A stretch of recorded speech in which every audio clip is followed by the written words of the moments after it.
be represented on the Howey Council. The purpose of tonight's meeting is to help you make that decision. So we're going to gather information from these candidates on their own, and because we sent 66 questions to me, I've tried to accumulate those in 7 digestible areas, which they've seen the previews, they've not heard the question that goes with those. Tonight we're going to begin with an overview of the process, since a lot of questions were how are things done in Howey, so I'll do that, if you bear with me. I can get this done fairly quick. Introduction to the candidates, Dexter. Next. Their commentary. Questions were sent to me, as I indicated, in those 7 categories. And of course, opportunities for rebuttal between the candidates. They have that opportunity. If a candidate mentions something about another candidate, the rebuttal occurs then. Okay? You with me at all? The kind of the rules we have? This is going to be a very ambitious schedule. We're going to be completed by 8:30, so hope you brought your pajamas. Otherwise, you probably have rooms to rent you if you want to stay overnight. There are a total of 3 seats out of the total 5 that are up for election this November 6th. We have 6 candidates running to serve a 4-year term for town council. Seat 1 is incumbent Chris Sears, challenged by Matt McGill. Seat 2 has no incumbent as Council Mabry resigned. Martha McFarland was appointed for the remainder of his term. Martha McFarland, therefore, is running against Ed Smith. Seat 3, incumbent Ed Conroy, is challenged by Don Ellis. Can you all read their name tags from back there? Sure. They will be standing up here soon, and we'll dispense with my speech. Seats 4 and 5 are up for election in 2020. That's David Neville and John Scott. I saw John. Is David here? John's here somewhere. Again, disappears a big guy. For your information, some of the questions I got regarding the town council meetings. They're on the 2nd and 4th Monday of the month, starting at 6 a.m. and the area posted. I was there late last night. It just seemed like 6 a.m. when I was done. I had no business being. I couldn't vote either. But Darian, again in the back, stand.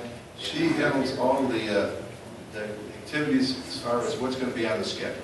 So if you ever need to see the schedule, what's going on, please see her. There's also a web page, howey.org/town, if you want to get any information. So a lot of this information that we're going to share is on there.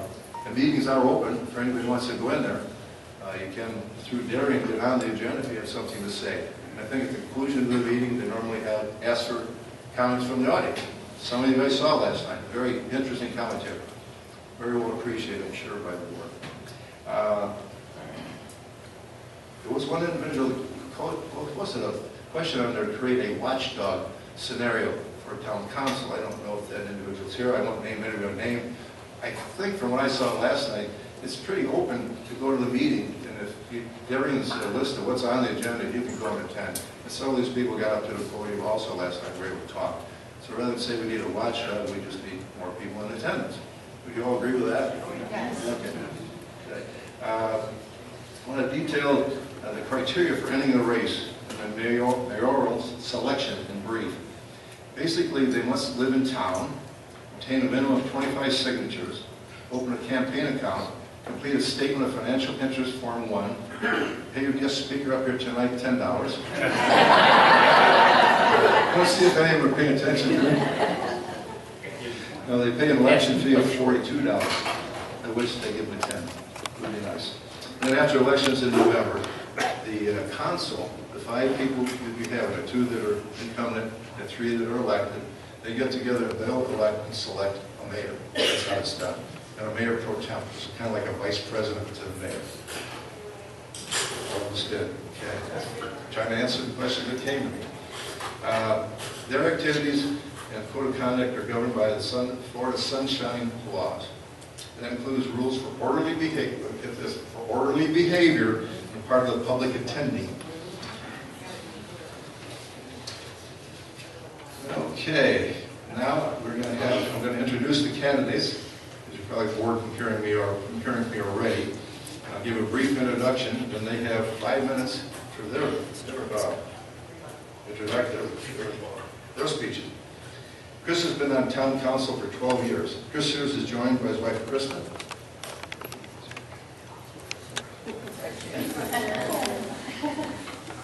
They moved here in 1994, which means 23 years. So they meet the criteria for candidacy. Chris? Thank you. First, let me say thank you to Roger and the Men's Club for sponsoring this effort, the event tonight, this candidate forum, which I think is a great service to our community. It's really that community involvement, like the Men's Club and the Garden Club, that really make Howey a special place compared to other communities in this area. It's that hospitality that really led Kristen and myself to move to Howey almost 24 years ago. During that time, I've been a building contractor, and I'm also a real estate broker, and I have a business degree from Florida State University. It's been my privilege to serve the town for 17 years on the town council since 2001. When I was first elected, Kristen and I had a 5-year-old, a 3-year-old, and a 1-year-old, and we had just moved to the second house in town. We had originally moved to a house on Lakeshore, and we built the house. In the last year, our oldest son just graduated from the Citadel, and now is an officer in the U.S. Army. And both Hannah and Parker, my youngest son, are now in college at the College of Charleston. So we've made a full circle here in town, from newlyweds to children, and now as empty nesters. So it's been a great adventure for us. We were able to raise our 3 kids here. Then 10 years ago, the town council elected me as mayor, and I remember it like yesterday. Before the meeting, I was a little jittery because I didn't know where this was going to go.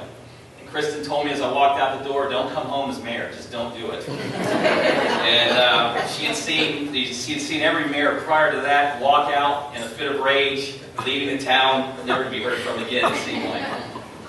She did let me in that night, and I'm currently still the mayor. It's been a 10-year run now since 2008. You know, in Howey, we don't have a city manager. The mayor does the day-to-day business of the town. I take phone calls all day long myself from neighbors and citizens who want to discuss a wide range of issues, ranging from their water bills to code enforcement to lot disputes between neighbors. You name it, I probably answer its call. I take the job seriously. My cell phone number is on the wall in Town Hall. I encourage people to call me. I return phone calls. And I try to treat everyone the same, with courtesy and fairness. And it's not always easy, because there's tough choices that have to be made. Somebody has to say we can't spend money here, or we can't do things this way. And I've learned over that time, you're certainly not going to make everyone happy. And that's probably when I started the job in 2001, I had a lot more hair, it was a lot browner.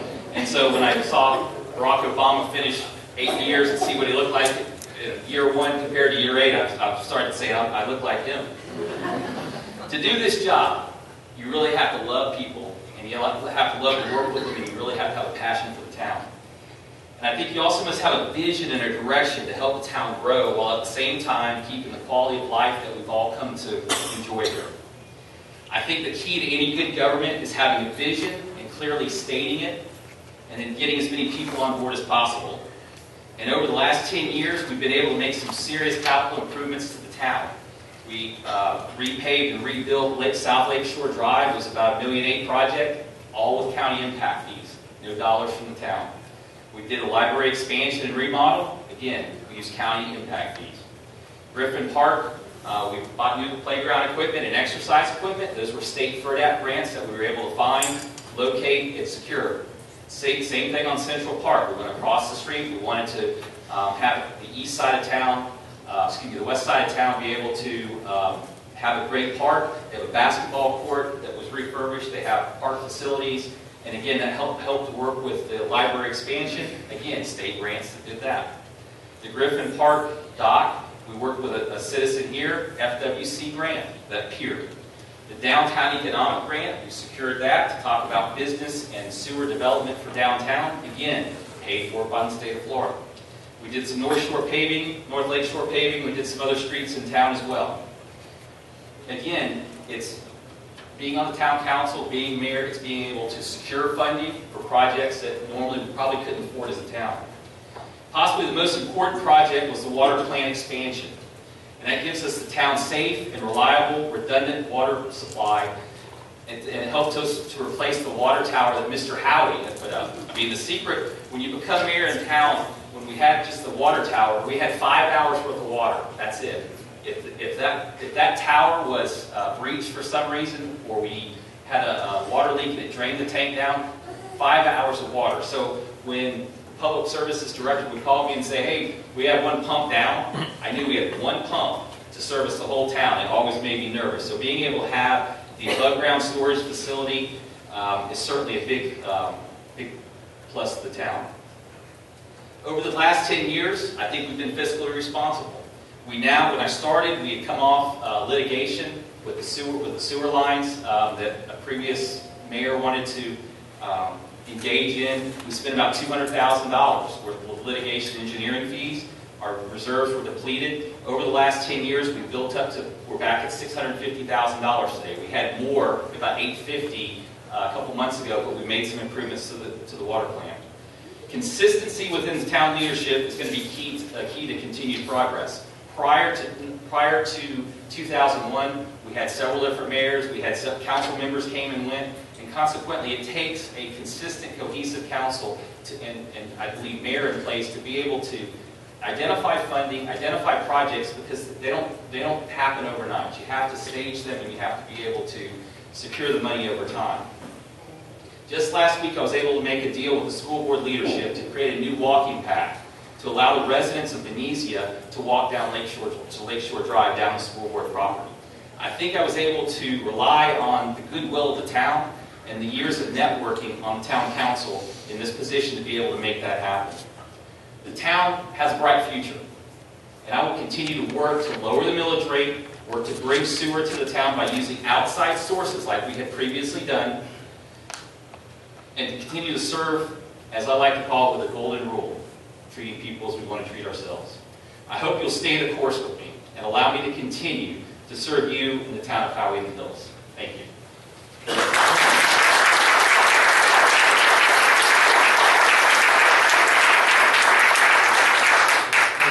Thank you for your years of service for all of us.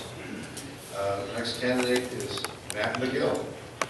He moved here in early 2017 with his wife Jody. Unfortunately, Jody is ill this evening. She couldn't join us. Matt could explain it if necessary. Matt, take it away. Thank you, Roger. And like the mayor said, thank you for setting this up. Thank you, Commissions In, for hosting this. And more importantly, thank you for the people coming out. It really shows you care about your community and what's going on with the council. Mayor, I'd like to thank you for your service. You know, councilman since 2001 and mayor since 2008. I'm a little hesitant about running now because I don't want to lose my hair. but I'll see how it goes. First, I'd like to start off by introducing myself, tell you a little bit about myself. I'd like to start off with my family, which is the most important thing to me. I've been married to my wife for 27 years now, and she is ill, so she wanted to be here, but unfortunately she couldn't. Many of you know why. We have 2 kids. I have a son, 26. He's married with 2 kids, and he lives in Florida. I have a daughter who's 25, Tracy. She's in the Air Force. She's an airborne linguist, and she's stationed in Omaha, Nebraska. You know, I started my career in law enforcement going to the Trenton Police Academy. Graduated in 1994 with high honors. And one of the first police departments I worked for was a small-town police department, similar to Howey. It was an 8-man police department. It was 2.7 square miles, 3,200 residents, a little more infrastructure, but similar. So I know what it's like to have a small-town police department and appreciate it. We moved on to a bigger police department. We covered 31 square miles. It was 13,000 residents. We had major interstate highways, county roads going through it. We had 5 schools in our district. And I started out my career as a patrolman, then a detective, patrol sergeant, traffic sergeant, before I got promoted to acting lieutenant as an operations division commander. Some of my duties as a patrolman, as a sergeant, was, well, I wore many hats. One of them was I wore many instructor hats. I was a firearms master for the department. I had 5 firearms instructors underneath me, ASP, laser, self-defense instructor. I was a fatal crash investigator for the town, which is a grueling process and a lot of schools I had to go to. I taught at the police academy. I taught ethics at the police academy. I taught a crash investigation as well as firearms. I did a lot of public speaking for the township and for the police department. I went around and did a lot of lectures about work zone safety, harassment in the workplace and such. To places like ExxonMobil, Ingersoll Rand, and New York Life. I also taught at the high school. Like I said, I wore many hats. I taught at the high school. I actually taught in the history department, and we developed a program, the criminal justice program, which any seniors who want to move forward and get a criminal justice degree. We taught 4 weeks of classes for them.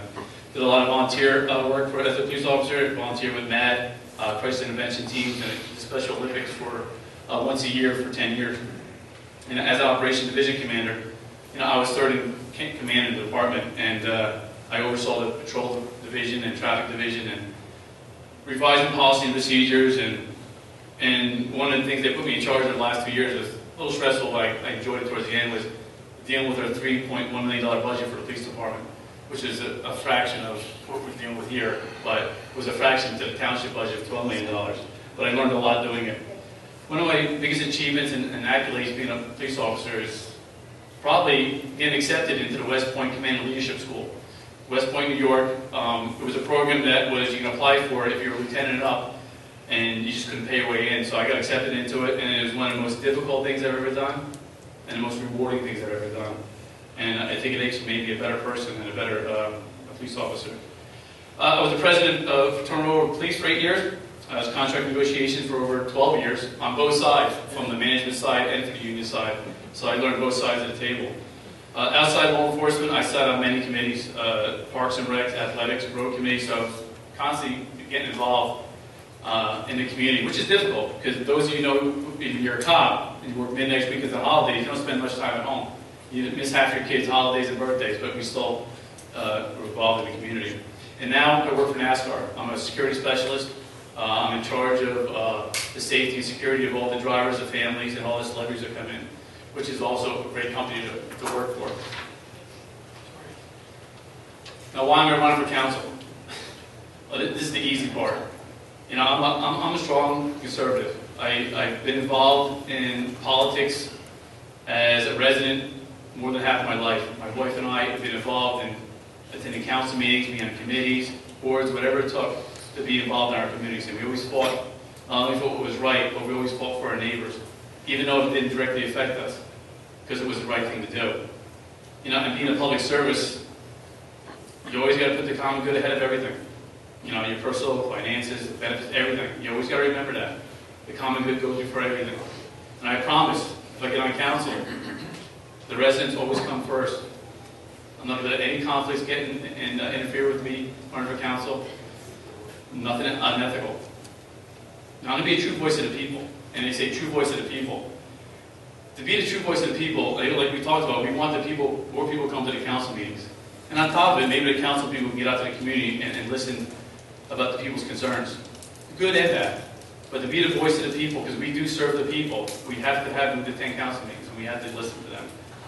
I'm going to be a huge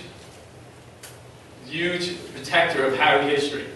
The growth, manage the growth. Stop overdevelopment, and the mayor and other council people see me at meetings and fighting for it. My wife and I came to this community, and we fell in love with it. I fell in love with the history. I read the books. We just love it here. And one thing we got to control is the overdevelopment. We can't have developers come in here and tell us what they're going to build and what size lots they're going to build. We got to control that. If they don't like it, they can go somewhere else. But I think so far we're doing a good job, but we got to keep it up. I believe in accountability for everybody, from the mayor to council to the department heads, on down to code enforcement and building inspectors. Everyone's got to be held accountable. I believe in term limits, from the federal government on down, and I've been pushing for 3 terms for Howey Council. And I want to finally leave off with me being a strong supporter of law enforcement. Not because I was a former cop, but I knew it was like to patrol in a small town. And I'll tell you right now, this town needs a police department. So if anybody bumbles out there about, hey, maybe we should disband, it's a big budget item, I'm telling you right now, if you ever disband this police department, I'd sell my house and move. I said, if you sell that, you get rid of that police department, the crime rate will skyrocket. I said, you need a police department in a small town like this. It's a huge deterrent. You get outside, they're only going to come here for service calls. Thank you very much.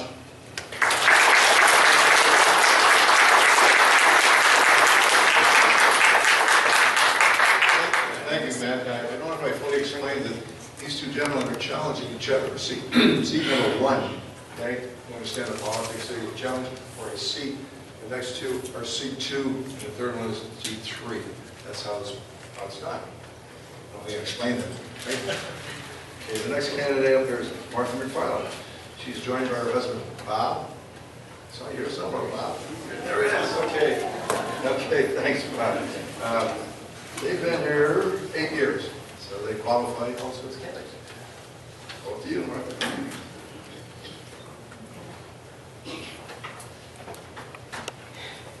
Deep breath, everybody.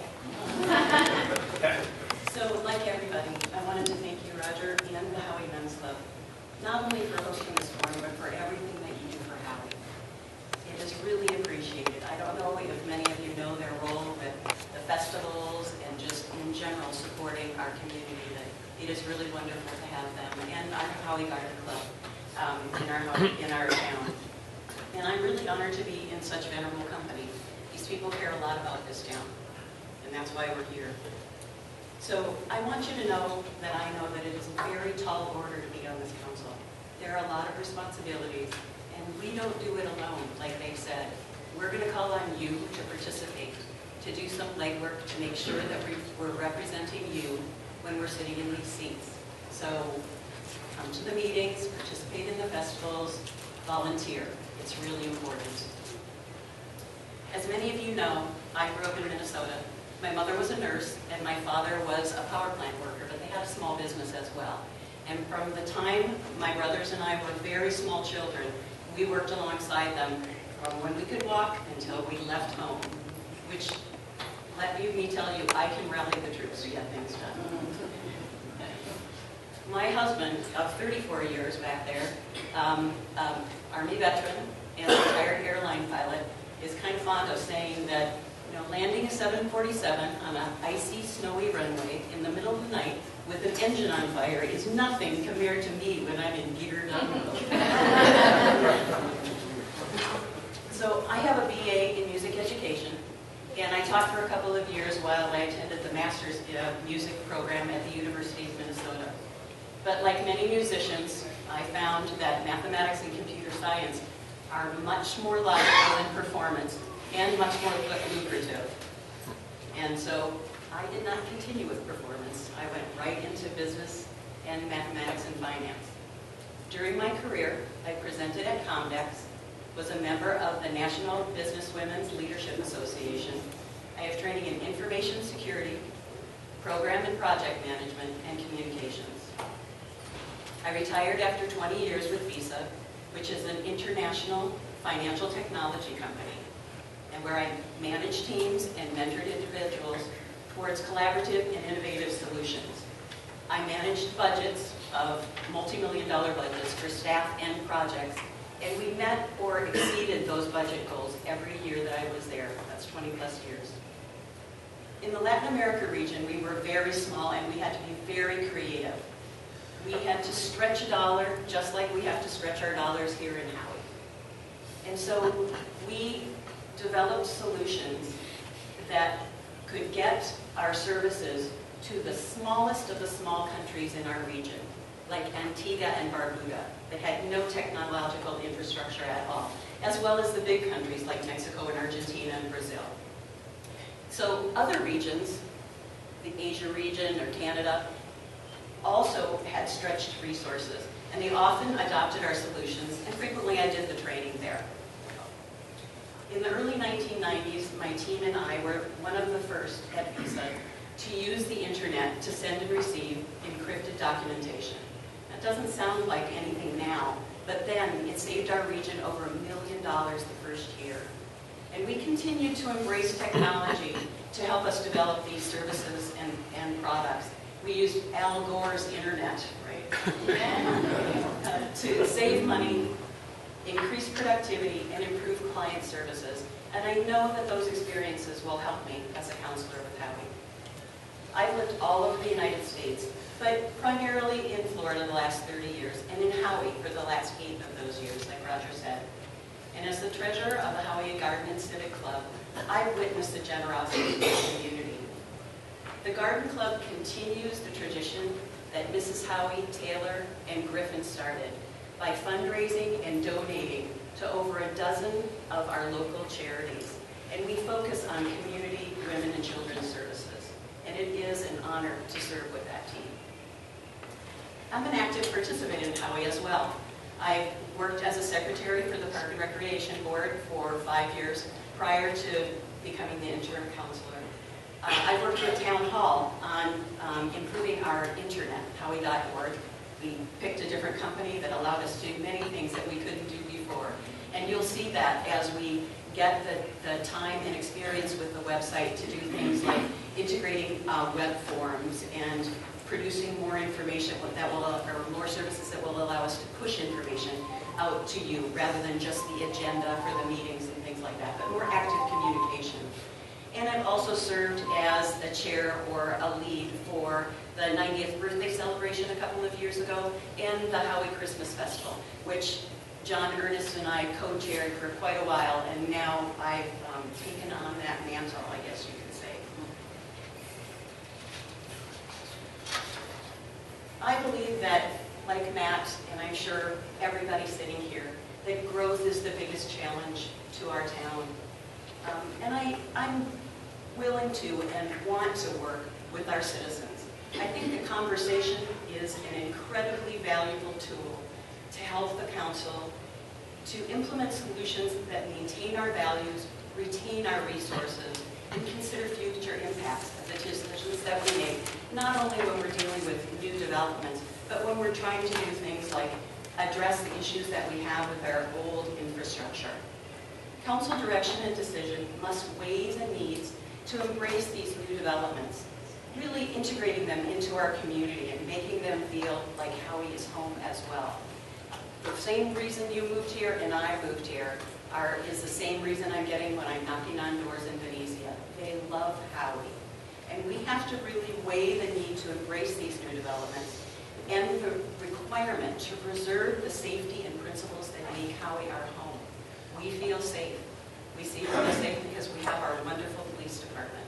And I have many, many stories about people who have filled out our little form because they're leaving town and they get home a little early and don't call to let the police know, and 20 minutes later the policemen are knocking on the door saying, "What are you doing in this house?"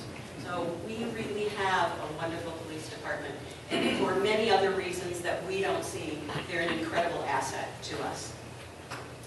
I'm really dedicated to working with the town, and like we've said, the infrastructure is quite old, and we need to define a strategy and secure the funding through means, like the mayor said, through grants and Florida funding to address these issues and not increase our millage rate.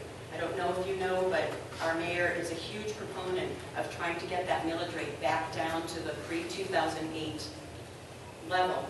And there is currently an amendment, which you should all read your amendments, please read your amendments, that is allowing for a doubling or $50,000 homestead exemption for houses that are homes that are within the $100,000 to, I believe, $125,000 level, which could impact Howey and the revenues that we bring in to be able to support the town.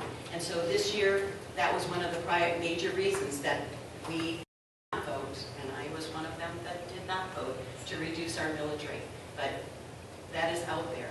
And so we do have these challenges as a town, and we have to really work together to determine the best ways to address them and move these projects forward and get results. I'm dedicated to working with you and the council to address these issues that we're facing and to anticipate future needs. And listening to Howey citizens and acting to make your voices heard is my primary reason for running for this seat. I sincerely believe that I would be a very good town council person, and I appreciate your vote. Thank you.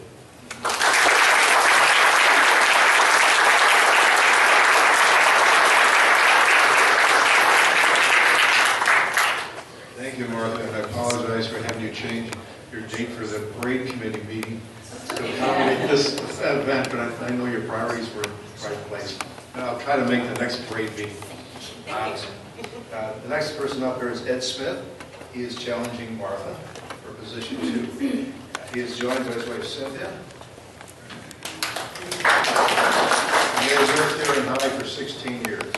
Please welcome Ed Smith.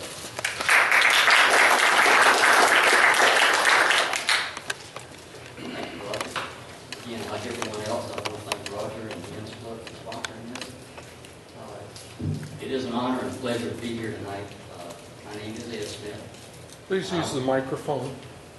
Can you hear me now? Better. How about now? Yeah. All right. Anyway, I want to be the town councilor, seat number 2. I want to be your next town councilor. I want to provide you leadership for greater results in both our town and our community.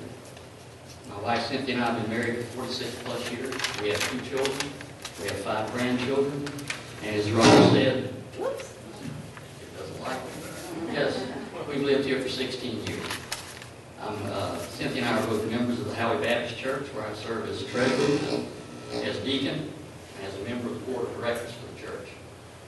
Since 1987, I've owned and successfully operated 3 different businesses, and am currently managing member and owner of a landscape design, installation, and maintenance company that's headquartered in Howey. Prior to the latest endeavor, I was first the assistant director and then the public service director of Howey's Public Service Department. In this capacity, I oversaw the daily operations of public works, transportation, and the utility departments for the town. It's this experience from 2008 to 2015 that I feel uniquely qualifies me for the seat on town council. The hands-on working knowledge of the town's policies, its codes, its procedures, its accounting systems, its budgeting process, and its water systems, along with its ongoing problems, will allow me to help the town build on its strengths and provide guidance and direction for overcoming the town's weaknesses.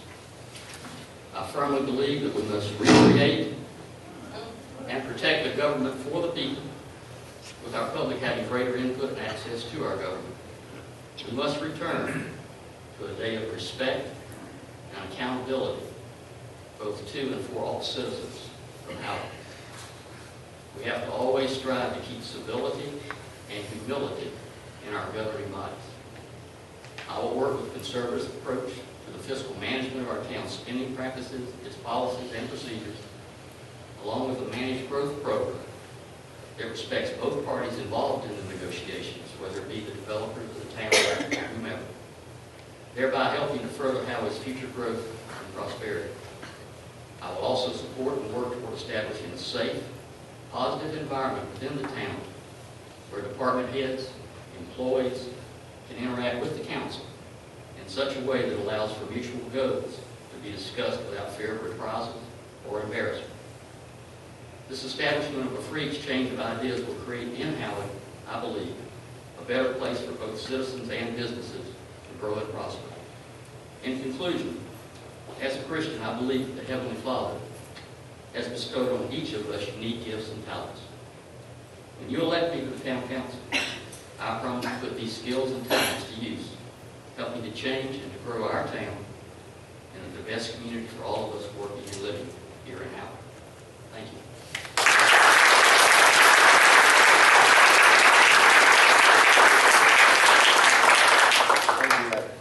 Now, starting out the round robin here is seat 3, and then incumbent Ed Conroy, incumbent, not convict. How did that come out there? He's the incumbent.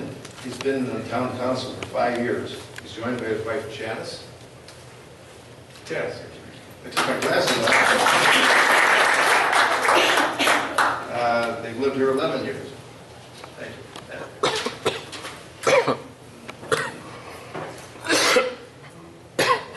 Thank you all for coming out tonight. Thank you after the Men's Club. I'm Ed Conroy. I'm your current counselor in seat 3. I grew up in Ohio with 9 siblings. So we learned teamwork. We learned something, I'll tell you. Dad was a police fireman. My mother was a nurse. My family lives all over the country. I have 3 boys.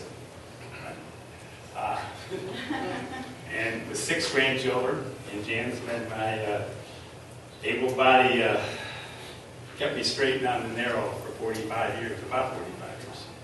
So it's, believe it or not, someone put up with me that long. During my career, I was a teacher for 5 years, way back when. Like many other teachers, I couldn't afford that career. So I moved on to business.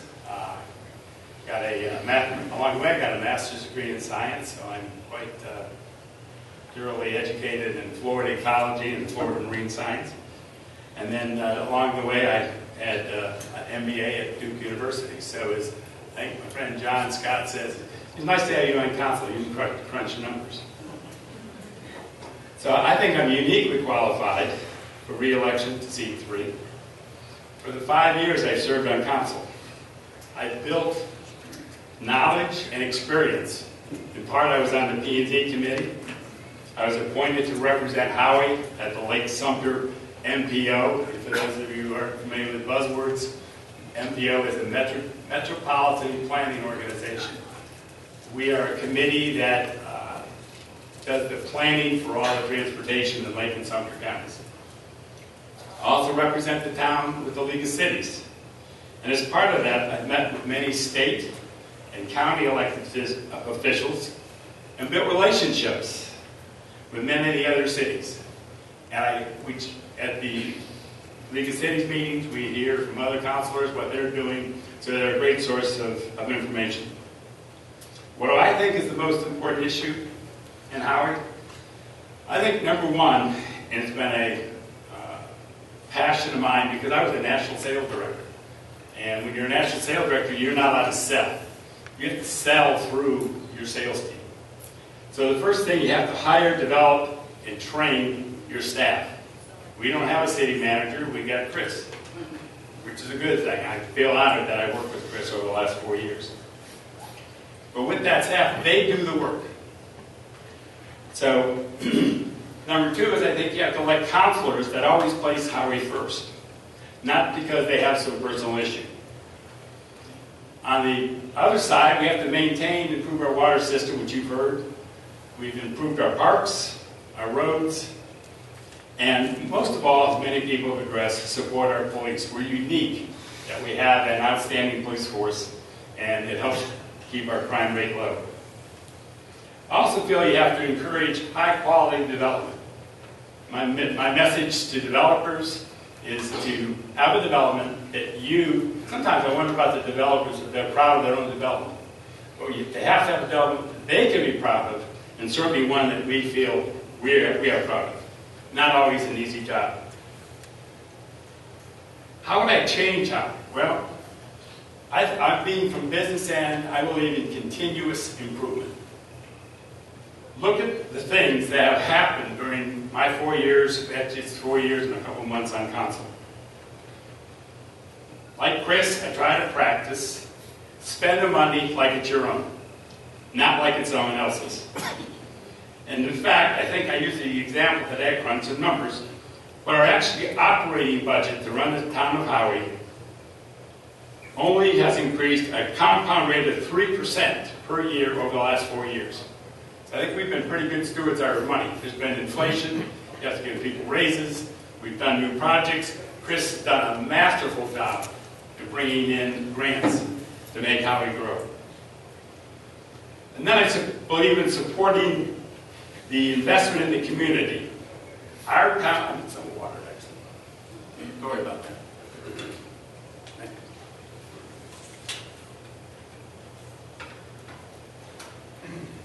I've given many speeches, and this is the first one I've gotten out on.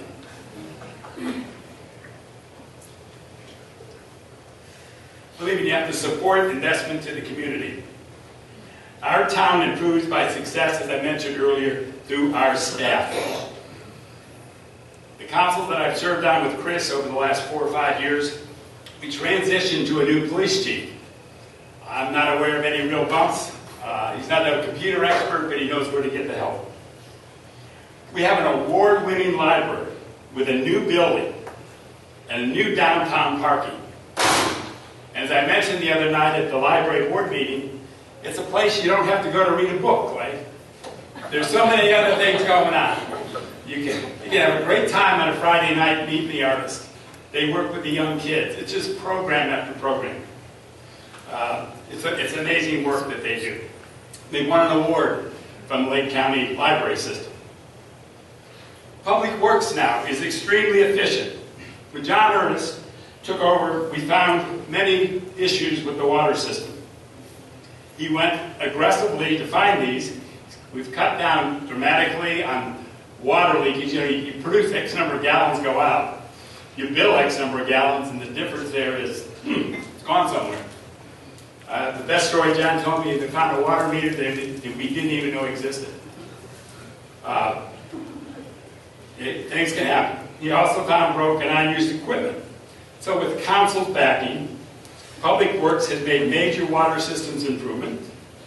Things you might not notice, but believe me, they're there. Chris doesn't lose as many hairs at night, knowing that he's got 3 wells pumping water in the town of Howey. John also used a grant to rebuild Sarah Maud Mason Reserve, which at the grand opening a year ago, we had over almost 150 people there on a weekday. It was an amazing turnout. And that is it's a real gem of Howey. I couldn't even put a price tag on it. So our Public Works runs very efficiently. And I know that because I don't get stopped walking down and walking the streets of Howey and somebody saying, hey, do you know? And I'm sure Chris's calls are down too. Finally, we now have a town staff, a town hall staff, that is responsible, responsive, and community-centered.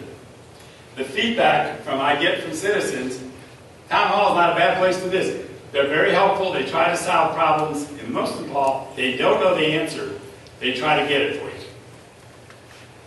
And as a couple of the department heads told me, it's the best Howey department head team that they've worked with in the last several years. And thanks to our Mayor Pro Tem, David Nebel, I don't know if he's here, but David meets with them, I think, every week and finds out their needs, gets suggestions, they put out minutes, which are available. Like everything else, we operate in the sunshine. So why am I running for re-election? Which is my wife asked me that. I wish to continue to give back to the community and provide continued and long-term improvements. And I want to continue to use my financial, my business background, and make Howey the place we all love. Continue to make it what we all love and even make it better. There are no magic answers. We got a tight budget every year. There's 2 things that make budgets: the millage rate, which is the percentage, and how the tax appraiser appraises our property. We took a big hit in 07 and 08. Not our fault. I can't tell you how much I lost on my own lot that I bought. But that's okay, because Howey's the place I want to live, and Howey's the place God bless me when it comes to the other end. But hope that doesn't happen. I want to thank you all for our support, and whatever the council is after the November elections, continue to support them, give them positive feedback, and we'll always make Howey a better place to live. Thank you.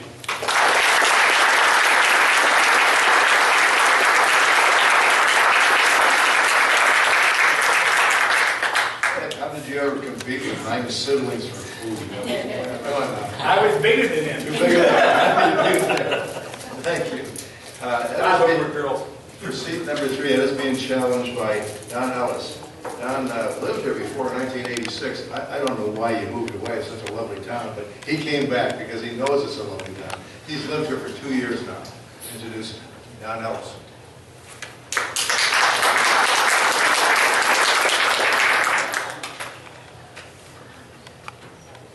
Good evening. Thank you, Roger. Before I get started, I want to introduce a gentleman to all of you. I know every one of you know him. I first met him when he was an officer of the county government. Sheriff Borders is the president. Give him a hand.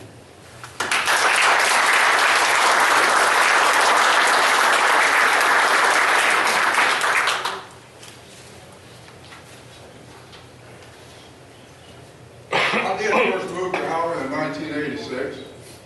I was employed by Lockheed Martin Corporation. I'm a military veteran, United States Air Force. I served as a deputy sheriff in Orange County for 25 years, staff officer.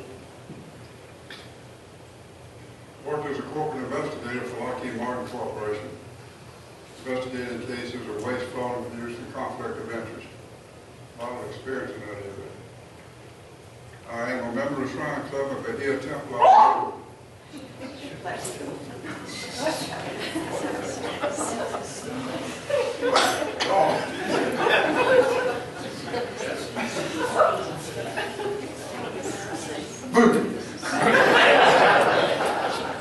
I said, I'm a member of the Shrine Club.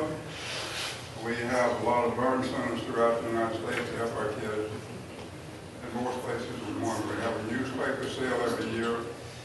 you see a bunch of guys with fezes on them, stop and buy a paper for them, because that money goes for a good purpose. I'm also a Freemason out of Outdoor Lodge. I'm a member of the American Society of Industrial Security. Belong to Howey-in-the-Hills Club. First joined about 20 years ago when I lived here. Moved away like Reverend Hodges said, but I moved back again. I have a science degree in criminal justice. I suppose some of the traits are approachable, people-oriented, desire to succeed, and honest.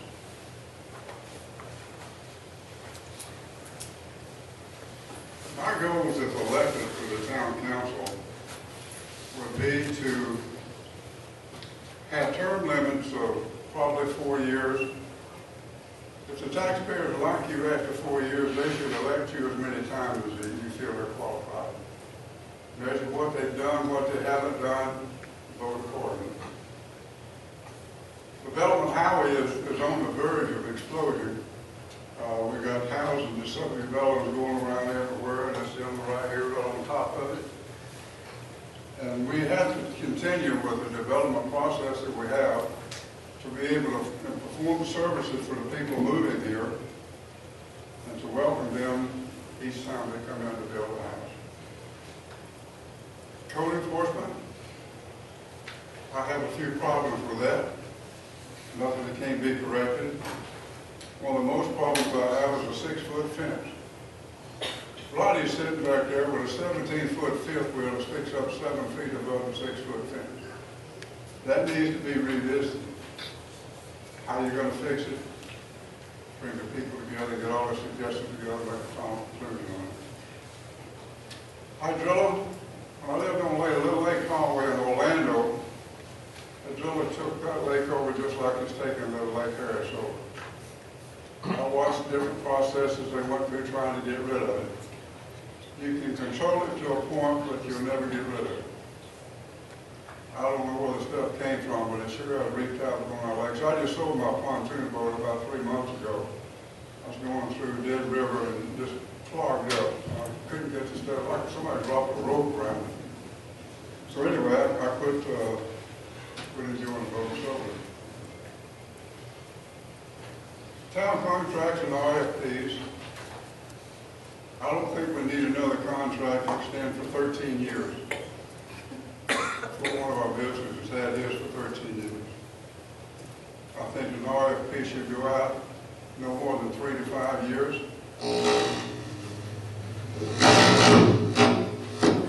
What you doing? You're answering the questions I'm going to ask. And now you get a warning on what I'm saying. But anyway, I appreciate you coming tonight and dismiss the rain. I'll be very grateful if you voted for me. Thank you very much.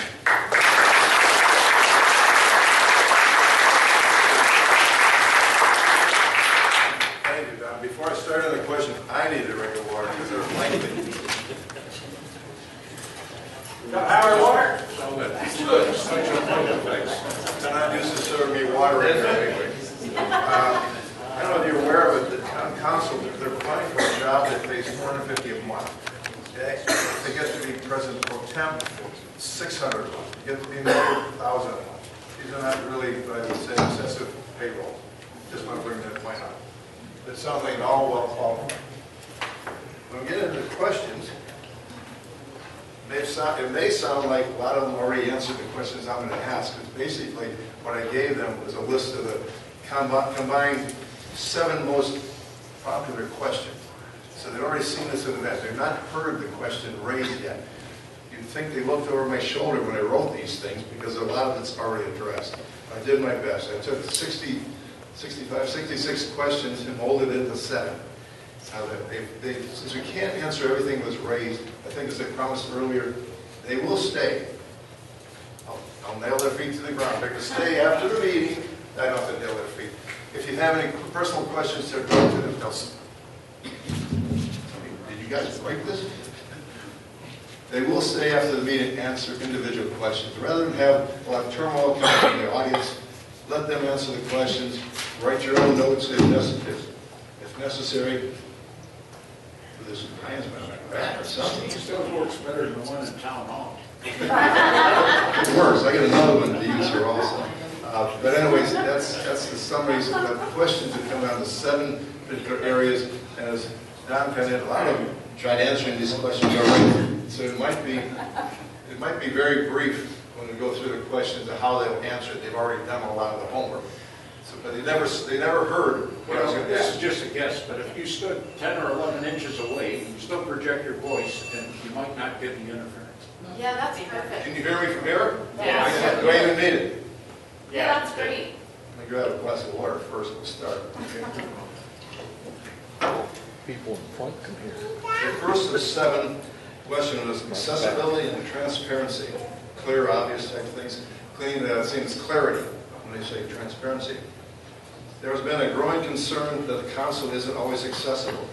Also, agenda information seems to be held by members of the council in the town often too late to express an opinion on the matter.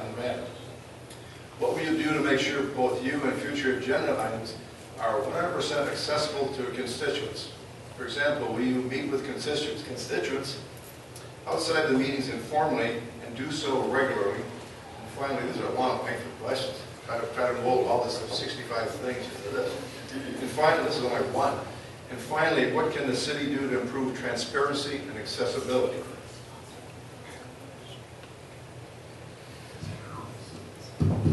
What we're going to do is we'll start down the row. They each have 2 minutes to address it. 2 minutes is probably shorter than what I just went. I'll be watching them. I'll have my eye on you guys. 2 minutes to address it. We'll go down the other end, and then we'll start back with question number 2. Okay? Chris. Accessibility and transparency. I think during the 10 years that I've been mayor, I have not stopped anyone from putting anything on the agenda. So whether it's a citizen, whether it's a town council member, if they wanted something on the agenda, whether it's positive, negative, whether I agreed with it, whether I didn't think it was a good idea, it was on the agenda. Because I think as the mayor and as a councilor, I think your job is to foster ideas, put them on the table, and then be able to toss them around and try to get the best outcome for the town. As it comes to agendas, the mayor sets the agenda for every meeting. We get a lot of information. We try to put the agenda out on Thursday or Friday of each month or each week prior to a Monday meeting. Sometimes things come later in the week because it doesn't all fit by Friday and they come in there. But everything, we have a town council, we have a public packet at every council meeting. Every meeting, there's public comment. So when we have a vote, every vote, we have public comment. At the end of the meeting, we have council comments, then we have public comments. From my standpoint, my cell phone number is plastered in town hall. I get a lot of phone calls. I like it that way. I'd rather hear from people than hear grumbling from people who said I can't get a hold of anybody. I return phone calls. So I think from an accessibility standpoint, I set meetings. I have a lot of meetings with other government agencies. I have a lot of meetings with development or developers or homeowners who want to develop their property. So I have a lot of other meetings as well. Those are all public meetings. And from an accessibility standpoint, I try to be as transparent as humanly possible. We try to post everything. When I have meetings with developers, when I have meetings with possibly the CDD, I come back to council meetings. I report those meetings to the council. I give them an update on that, and usually I have a staff member at those meetings as well. Again, transparency, again, trying to make sure everybody's inclusive in the process. Thank you. Thank you, Mayor. Thank you, Mayor. Well, I've been attending council meetings for almost a year now, and I've walked around talking to residents, and I hadn't really seen or heard an issue of that. Like the mayor said, it's out there. If people call up and want to put it on the agenda, it's on the agenda. There's also an email that goes out. You can be put on the email list, and you'll get a heads up of what's on the agenda. And looking at the website, all the council members and the mayor's phone numbers on there and emails. As far as them responding, I can't comment to that because I'm not in the council right now. They can. But as much as that, I mean, that's what we can do to be transparent and accessible. Other than that, like I said, I haven't heard any complaints, and as of now, I think you guys do a good job with that. Howey is really a town that follows the sunshine rules. And so, as the mayor said, things are posted, the meetings are public, and it's, again, important that if you have something, call town hall, call the mayor, and it's on the agenda. I've been attending them for a long time as a member of the Park and Rec advisory team. Those advisory boards provide status reports and board reports, so if you have questions about what's going on, not directly with the council, but with the other groups that are participating in the town, that information is there as well. And if you are not on the internet, the library is a wonderful resource. And Town Hall also posts these things in physical paper. And so, I'm in and out here. But if you have questions, what is it, 2290, right? 324-2290, Town Hall. They are incredibly, incredibly responsible, as are our numbers, again, on the website for you to call with anything. Sometimes I get a couple of texts because something is going on in my neighborhood, and I really have tried to respond to those as well. So. I don't know you can add a whole lot to what's already been said. The only other thing I could add, other than that things do seem to be fairly accessible and the agendas are out as quick as possible. You do have the web page, the phone number's there for everybody. I have a website, smithforhowey.com, and if elected, I am going to try my best to have a meeting once a month for the townspeople, extra, and that way they can come and ask questions, and hopefully I can get answers for you. Yeah, I've worked with Chris over 4 years. His openness to adding things to the agenda. We always get an email like Monday of that week and says, if you have anything for the agenda, please submit it. And he doesn't screen it. I think through your efforts, we have a much better website now. And Darian's back there, so that's been a big improvement in the last couple of years. So, but you got to use the internet. I mean, that's really, it's kind of the world we live in. So, but the information's there. Accountability and transparency is actually a bedrock. It should be adhered to all politicians. We heard during Judge Kavanaugh's time, it's not going anywhere with that. People are getting so rude to people that want to serve the public. They forgot about what transparency even looks like or sounds like. So I believe very firmly that every politician or every person in town services or corporate anything else should have a lot of transparency and accountability. Thank you very much. We'll start down the other end with question 2. That way I can keep track of who was the last one that had the mic and try to retrieve it later. So question number 2, under town contracts and RFPs, is a request for proposals. Should all existing contracts with Howey be put up for renewal and sent out for at least 3 competitive bids? Why or why not? And should the town have preference in hiring specific contractors based on factors other than price? Okay, as I stated before, the town contracts, one in particular that I'm very well aware of, ran for 13 consecutive years. We came out on the short end of the stick every year. Folks, I don't kick the can down the road. I address the issues and see what's going on and try to take some action about it, or either tell someone that can take some action on it. So I think that this should be bid every 3 to 5 years to keep in touch with the community, make it fair to the town, and get good inspection. Thank you. I think I got this right, Chris. Once a year, Chris will bring, depending on the length of a contract, but he'll bring all the contracts in and we'll have a public, it'll be on the agenda, and we'll go right down each contract. Should we renew this one? What is it costing? What are the strengths? What are the weaknesses? Etc.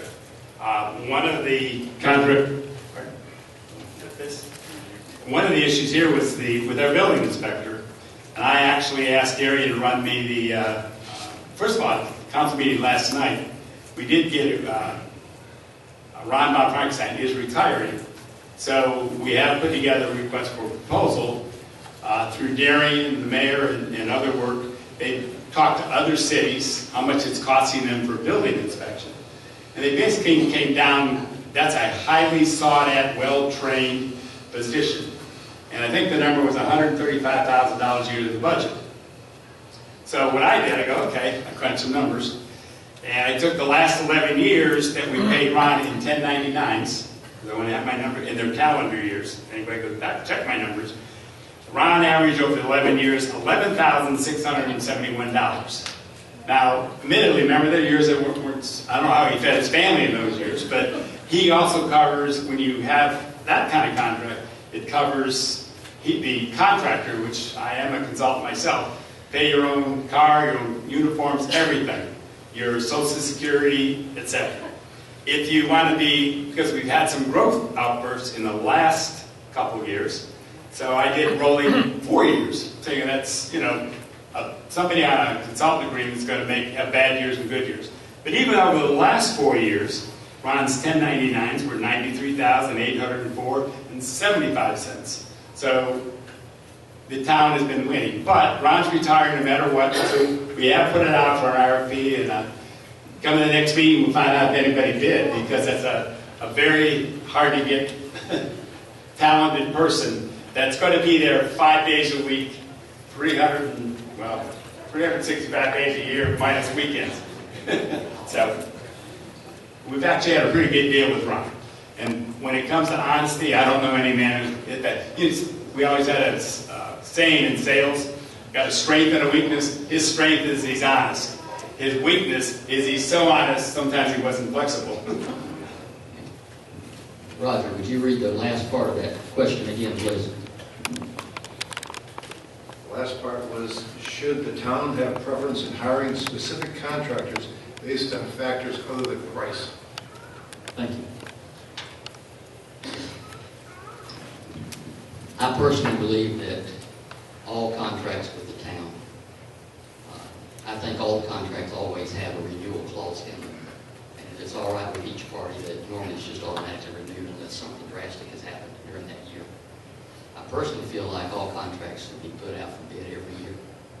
I know it's a little more expensive because of the advertising cost, but I believe that the town you'll save money in the long run, I believe, by putting out the bid every year.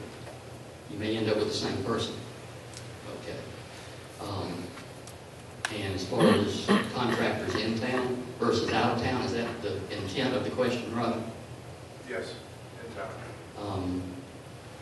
Like everybody else sitting up here, I think, you would prefer for the business to stay in town if at all possible. But I think you have to contact the person that you think will do the best job for the town, whether they live in the town or they don't live in the town. So, The particulars of that could actually be their expertise. Maybe you need to spend more because of expertise. and that's exactly right.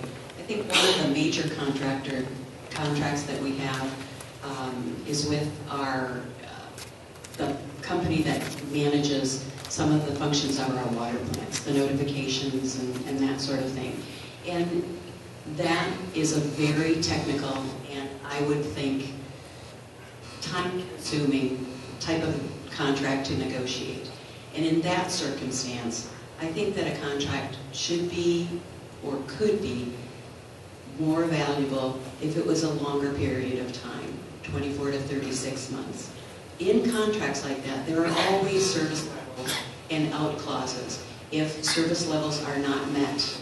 And I think it's important for us to monitor or to continue to monitor the service levels for the contractors that we work with. We do have some smaller contracts that don't require as much expertise, that may be more reasonable to put out for RFP every year. But it isn't only the cost of the advertisement that you have to consider. There are a lot of personnel costs and time that go into that negotiation. And the expertise to actually review a contract, send it through legal, are also factors that we have to take into consideration. Contract employees, putting out for bid, I'm highly for it. Being in law enforcement for 20 years, and the positions that I held, I had to order a lot of equipment, go through a lot of companies, and we always had to go out for bid. You do it for certain reasons, to protect the department, to protect the township. So if you do have contract employees, even if it's every other year, every third year, whatever the contract states, it should go out for bid. And going on Ron von Frankenstein, the building inspector, and the numbers you went over, and I know that he actually had employment in other areas, in other towns, other than ours in those years, so just like he wasn't making $11,000 that year. But the numbers he made these last 3 years, and not going out for bid, I think it was over 13 years, is just ridiculous. I think this year you made $154,000 in the town of Howey for 2.5 square miles and 1,200 residents. That's a lot of that money could have came back to Howey if the contract was structured right. So I'm all for bids. Like I said, it depends how the contracts are structured. It might be every 2 years, it might be every 3 years. And as far as who you pick, it might, not necessarily be the lowest. You want quality. You want someone who has a history, has references, and it's proven to do good work. So it's not necessarily always the cheapest out there. Thank you. Well, when you look at, I look at contracts with professionals, whether it's engineering or legal or planning, as part of the team. As the size we are right now, a lot of those staff members we can't have in-house, so we have to look for outside expertise. Some of the contracts, why don't we pick on legal? I mean, legal, we've had the same attorney now for probably 13 or 14 years. Back 7, 8 years ago, we had a town councilor who said, oh, we need to put it out to bid, we need to put it out to bid. And what we found was the level of service we were receiving from the Gray Robinson firm, which we have, was superior, and everybody voted for it. But we did take bids, and in doing so, we incurred the cost of the bids. Plus, Gray Robinson turned in a bid, and it was more than we were paying the month before. So it's easy to say, hey, we need to plug and play, we need to change. But I think what you have to do is every year we evaluate the contracts, we see how the team is working together. Sometimes we've had bigger firms from Orlando, and we got service like they were driving to Tampa or driving to Jacksonville, long places away from town. So I think you have to assemble a team, reassess it every year, and we've done it with attorneys or engineering companies. They all tell you what their hourly rate is. Well, my hour and their hours sometimes aren't always the same. So I think you have to be treated fairly. I mean, they're there to make a living, and at the same time, we have to be treated fairly. And I think we've got a good team right now as we put out the building services out to bid. I think it'll be another great team member that we have some smaller firms like our planner, and that's the whole idea, is who services us best at a rate that is competitive, that we feel like we're getting our money's worth. So, thank you. Question number 3. Near and dear to everybody's heart is really the meetings we've already had on Hydrilla. Everybody wants to hear about that and what the solution is. I think if you get marketed as a Mediterranean diet food, We'll sell it to the mission end. you think it's on the menu already? Here we go. What is your opinion on the actions taken by the Howey Council to address our Hydrilla issue thus far? How important is the issue? What would you do differently? And one of the things that came to light last night at a meeting I wasn't aware of is how will you address the potential new canal proposed by from Lake Apopka to Little Lake Harris? That first came up last night. On the hydrilla issue, I mean, the Little Lake Harris is the lifeblood of our town. Whether it's our quality of life, whether it's tourism, whether it's enjoying the lake, it is paramount to the success of our town and to our quality of life. When the hydrilla issue came up at the Lake Sumter meeting, and then later through the summer, the explosion of hydrilla on Little Lake Harris strongly concerned me. I went straight to the newspapers. We were able to get a news article in the Sentinel. Then Howey, I believe, was the only town that invited FWC to come to the town and discuss the hydrilla issue and what they were doing about it. Let me be clear. Hydrilla in the lake is a state problem. It is not a town of Howey problem. It is a problem to us, but unfortunately, we can't spray for it. We don't have the technical skills to spray for it. We can't do anything. It's an FWC handles it. Once They had a plan in place. Unfortunately, with the hot water, they weren't able to do as much as they'd like to. Now, in October and November, they'll be back out spraying.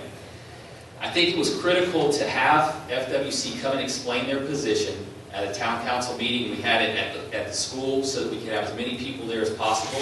I then followed up and went to the Lake Water Authority meeting because the state has $4.5 million to spend on spraying the Harris chain of lakes. That's Little Lake Harris, Lake Eustis, Beauclair, Griffin.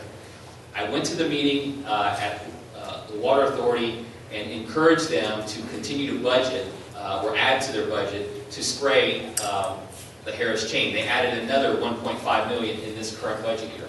So between the 4.5 and 1.5, I think my math is right, that's $6 million to spray just on Harris chain to try to alleviate this problem. But again, the town, from a town standpoint, I think we can monitor and try to hold FWC accountable by continuing to ask them what their plan is. But in terms of the town taking on a project and spending millions of dollars spraying, it's just not feasible. Plus, it's a state issue. They wouldn't let us spray it anyway. So that would be my take on it. Thanks, Mayor. I got to agree with the mayor. It's one of the reasons why we moved to this town. It's a beautiful lake. Like I said, we got great history here. And I've been following this hydrilla issue since the beginning, since I moved here. And you know, and I saw it starting to grow January, February, and I saw it on the beginning of the year's agenda in March actually to get the first spray. And they did spray. They sprayed a certain amount. And then we had the meeting at the school in the summertime. And then people from the biologist came, and then some other people came to talk about it. And they're very informative. And I was able to talk to them afterwards. And I asked them, I said, be honest with me. I said, was this a budget issue? Is it the fact that Little Lake Harris wasn't a big priority for the state and to spend the money they had? And I asked them, I said, if you spend a little more money and you sprayed in certain areas, would it explode like it did? And obviously she didn't want to be painted in a corner, but basically she said yes.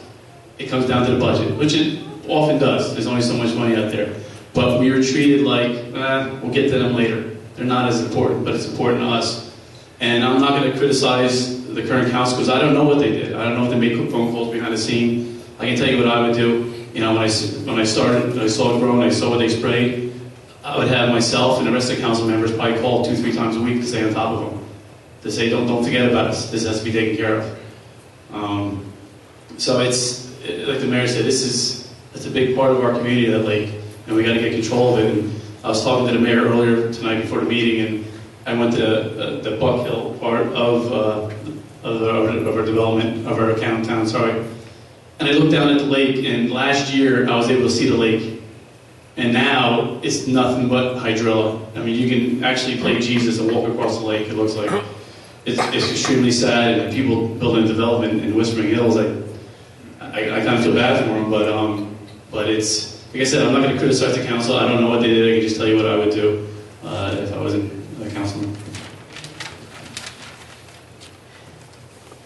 The hydrilla. It is an issue for the FWC and also something that is really impacting our town.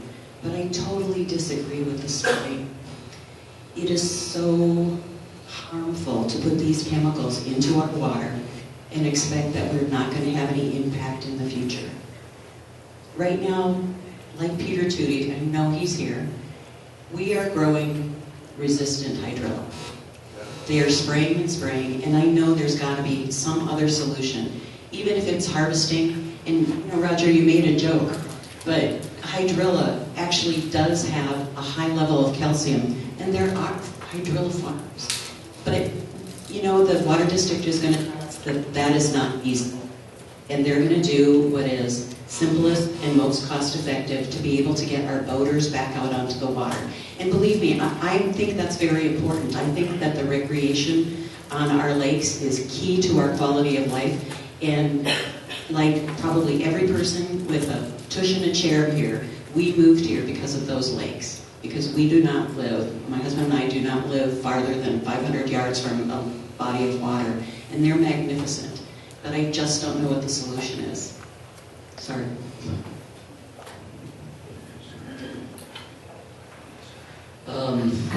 I guess I'm like everybody else up here. I wish there was a magic wand we could wave over the water, the hydrilla would all disappear. Can y'all hear me? I don't think this thing's working. Yeah, it goes in. However, I think we have to understand that the council can't do anything about it except try to pressure the FWC to do more than what they're doing. The FWC is using several different types of poison because the hydrilla have become resistant to the flumoxazine. If I pronounce that right, but it's close. That was one of the ones that we used the most, and they've become resistant to it to some degree. But they're trying to use two different types of poison from what I understand from them. There's a contact poison and there's a systemic poison. And the contact, of course, is your quick acting, which is what they were spraying. To try to get a quick kill and to get the boaters back on the water and get the water where it's open. And then they come in with systemic. But the problem is that we have such a large body of water. It works well on small bodies where the water does not move as often and as much. But they're going to try that from what I understand. But it takes anywhere from 45 to 120 days for systemic to take effect. So it's not, you're not going to see a quick fix. The mechanical harvesting, how it works to a degree, but for every piece that's not harvested and put in the hopper behind them that floats into the water, within 2 months you've got a 4-foot-long piece of hydrilla. Okay, so it's not, there's no way. The Florida, University of Florida's webpage says that if you have hydrilla, you can manage it eventually, but you'll always try to manage it. You can't get rid of it. Thank you. Real quickly, everybody made a lot of good points. I know there is an email list. I was receiving regular emails from Fish and Wildlife. So if anybody wants to be on that, if you call them, they'll put you on. At least they tell you what they're doing. And they may send you some websites and some other additional information. 2 things that I recommend. Well, one I did yesterday as the representative on the League of Cities.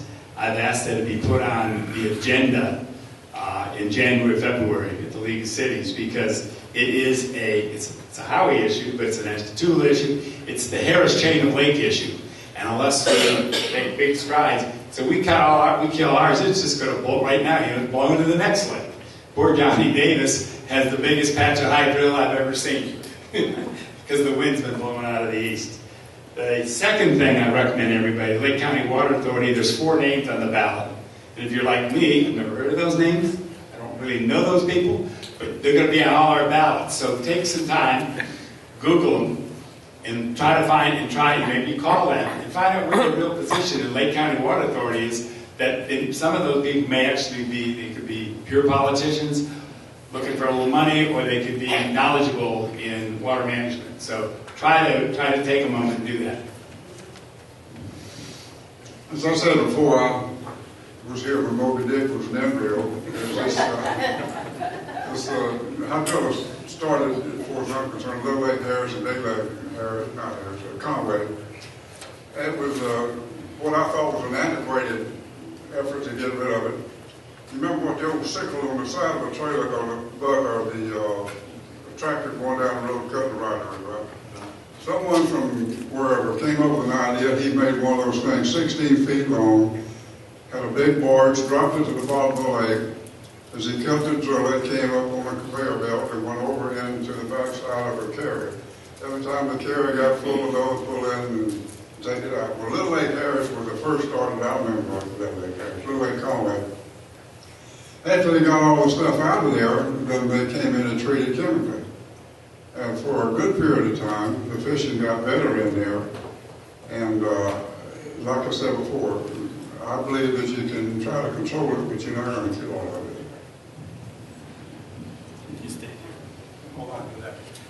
One part of that question I didn't hear anybody answer was when you addressed the potential new canal proposed from Lake Apopka and Little Lake Harris. We just want to make sure you're paying attention. You see, I was paying Yeah, attention. you're paying I was paying attention. Good. Y'all heard that too? Okay. Any comments from anybody?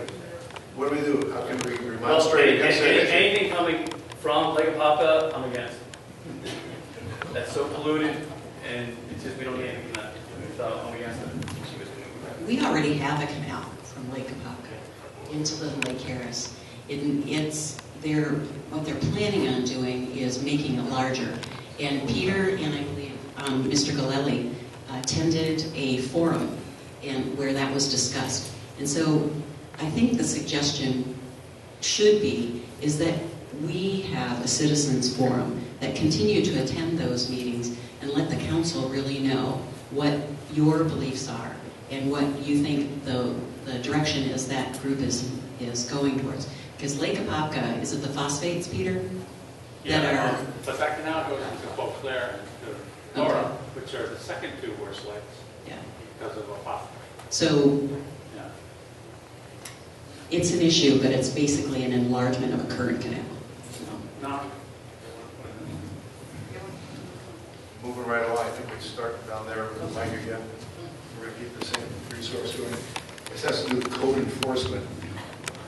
From your own experience with building codes, what is your opinion about the code enforcement of our town? And what will you do to prevent selective enforcement of code violations and the perception of selective enforcement?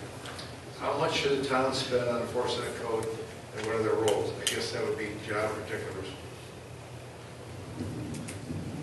Well, obviously, code enforcement is important in any community, any town, or any state. We have it here in Howey. I know that we have grass levels that need to be cut from time to time, and then building codes, this, that, and the other, which we do have the staff in the police department back there, Rick.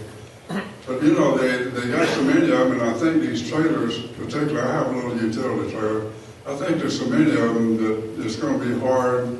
It's going to make a lot of people mad when they start telling them they got to move them. Well, they got to want to move them. They're out back. So selective enforcement probably is going to have to go item by item. I don't know what Rick's plan is on it, but there's so many things out there that needs to have his attention, and I hope him luck on it. And just be fair and not be selective about it, and use some common sense about it. Thank you. Well said. Compliment you on that. Codes, no one really likes them, particularly if they apply to them and not somebody else. Under law, we actually redo our codes every 5 years. I think that's when they come up with state law. So, and you all know you have to have standards. The biggest investment we have is our homes. So one of the things I'm going to say, chuckle about is you spend hours and days writing these codes, and you think everyone thinks like you do, and they might act responsibly. And everybody doesn't think like you. And so that's why we have code enforcement. It's I think it's 30 hours a week, 20 hours a week. So, and he's keeps getting improved training. So it's kind of like you keep moving up. So I wish I had an easy answer. I think appealing to townspeople, Dad used to say, your right stop where my chin begins. And so if you think about doing something that may adversely affect your neighbor's property or their value, it may be good for you, but is it really good for the community? And when we have real strict code enforcement, I get people who don't want that. And when you have, you might call lax, then the people who want strict. So it's the thing I dread the most. And I probably spent the most time on because I was on the P&Z when we actually wrote the last set of codes. We approved them, went to council, came back, a number of times. As you might expect, they're that thick and they're online that you really can't sleep one night. And yet I've never wanted to stay up at night reading the codes. Thank you. I looked up Lake County, under Lake County, for their code enforcement definition, and it says that it provides a fair and equitable enforcement for all citizens with the goal of protecting the property rights, the land values, the health and safety, and to help citizens maintain a higher quality of life.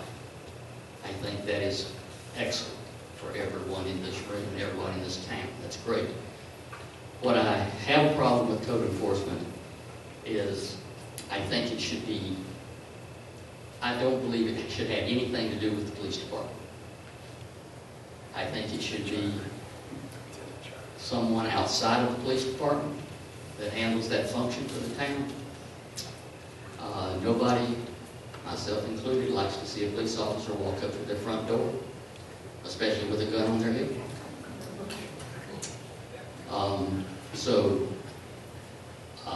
It's intimidating without even wanting to be intimidated. So I know the response is, don't do anything to get code enforcement to your house. All right, I agree. But I still think it should be civil. Hire somebody that is knowledgeable, that can handle the code enforcement job, that is not in the police department. Thank you. I agree with Mr. Smith that code enforcement shouldn't be a function of law enforcement. But I also agree with the consistent implementation of our codes.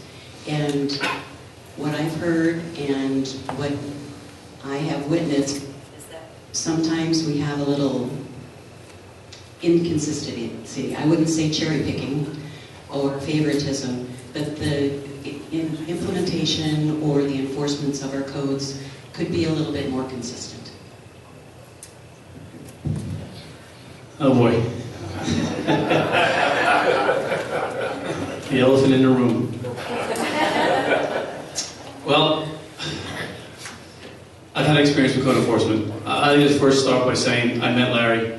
I think he's a really good guy. And I think he's been put in a situation that the town needs a fix. There is inconsistency here. And there's a lot of ordinances and on file that need to be revamped and revisited. Because some of them are being enforced, some aren't. And many of you know, with the fence on Laurel Ave, I do not want that there. But sad as it is, it's legal. But I don't want it there. So I'm working with the mayor now. You know, I didn't want any special exceptions because there's a lot of people out there that have lots with abutting properties to it. And that's one area that's got to be addressed because right now as it sits, it has to be there. Which, once again, I don't want it there. And like someone mentioned before on someone's camper, you're not going to hide a 12-foot camper behind a 6-foot fence. And the way that fence looks now, it looks like a storage yard. If it's painted, if it's a brand new fence, it looks like a storage yard, and it doesn't belong there. And it's just one example of why we have to look at our ordinances and start revamping them, because there's a lot of violations out there. You know what? And Larry, you got a thankless job. I mean, thank God you don't go out there right now, and because there's violations all over the place. And yes,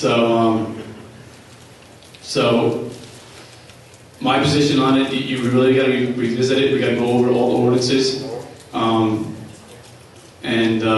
address where you have. But right now, it comes across as selective enforcement. And now that I brought up the fence, I got a letter in here. It spells out exactly how that fence came about. If anybody truly cares or has a comment or wants to say something, look at the letter, and you'll find out exactly why that came up. And and people I tell that story to, they apologize to me and say, sorry you went through that. So, thank you. You know, code enforcement, I like to say when we built the water plant, it was the largest single expenditure that we ever took out. We went through a whole financial breakdown, how we're going to make the payment, how we're going to repay the loan, what we're going to build. I looked out there in the audience, looked at the council. Does anybody have any questions? I mean, the largest amount of money we've ever taken out of the town. Not one question. We talk about sheds. We talk about trailers in their backyards. We talk about motorhomes. I will be there all night. And that is truly what has happened. In the past, code enforcement, we revisit our codes and we talk about listening to the citizens. We revisited the codes because we used to not allow people to have their motorhomes at their house, but for 72 hours to load and unload. So we listened to the people. We had multiple meetings, went to planning and zoning. we looked at other ordinances, we listened to the citizens. Everybody wanted to have motorhomes available. So the motorhomes, they can put them in their backyard. Then they wanted trailers. So right now, the way the code reads, you can have a trailer, a landscape trailer, you can have a boat, and you can have a car in your backyard in the town of Howey-in-the-Hills, the way the ordinance is read right now. I agree. I don't believe I voted for this, because we went meeting after meeting and we could not figure out, we could not build consensus. I mean, you talk about diverse opinions. Some people didn't like having anything in their backyard, and then, such as myself, and then there were people who said, no, we should be allowed to have. This isn't an HOA, this isn't a subdivision. So listening to the people, this is kind of what you got. In my opinion, it's a hodgepodge ordinance that's difficult to enforce, that is leaves a lot of gray area, and leaves a lot of interpretation of code enforcement, and consequently, people use the word selective enforcement, or they're being hard on me and not hard on my neighbor. It's difficult. And I think that revisiting the ordinance that I dislike so much is certainly something that we need to look at. I know Larry. We tried to hire an outside company. The town's budget is only so big. We're trying to keep the millage rate as it sits, and sometimes choices have to be made. Larry, while he was a police officer, he works here as just a code enforcement officer to go through the town 20 hours a week, look at violations, write them up, and I think the way we do things is the Howey way. That is, contact homeowners when code enforcement or code actions are necessary. Probably 75–80% of the time, the homeowner says, "Oh, I didn't know that," and they take care of it. Sometimes people go, "No, I don't want to do anything about it," and then that's where we get sometimes in contentious situations.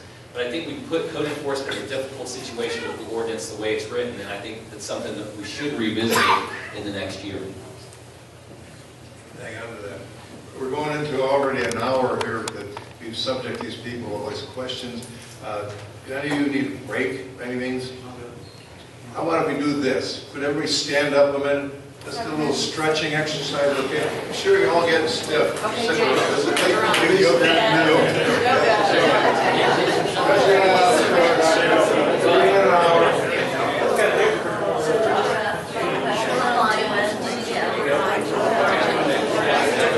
Okay, this is not an aerobics class.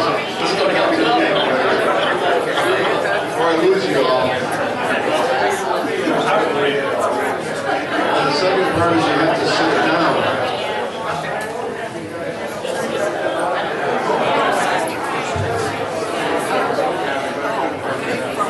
I think I lost the back row. They need to retreat to the bathroom, I think.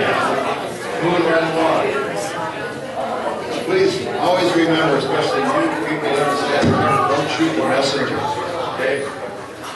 Zoning. Big issue on zoning. That's question number 5. We're moving close to the end. Zoning. Some developments have lacked features for accessibility, such as the sidewalks in Venezia. Do you think the town should require those features for future developments? Do you think Howey should annex adjoining land? And if yes, where and why? I don't know how those two related, but they end up in the same sentence. Chris? Yeah, I think in the case of Venezia, that was a subdivision that was approved probably 2005. The codes have changed. Our planner has changed. I think moving forward with any new development, they're going to have a recreational element. They're going to have a green space element. That minimum green space requirements have to take place. A recreational element that, playground equipment, bicycle paths, and sidewalks. So yeah, I think moving forward, we've addressed those issues that happened in 2005 and 2006 to try to have improved development as we move forward. The other part of the question, I'm sorry. Annexation. Annex other land. To be honest with you, I've been a big proponent of annexing and rounding out the borders of the town of Howey, and there's a simple reason why. I think that the town has natural borders to Mission Inn, down County Road 48, probably the end of Mission Inn property on Number 2 Road, and right at where the Orange Grove stop there at Rebels Road and State Road 19.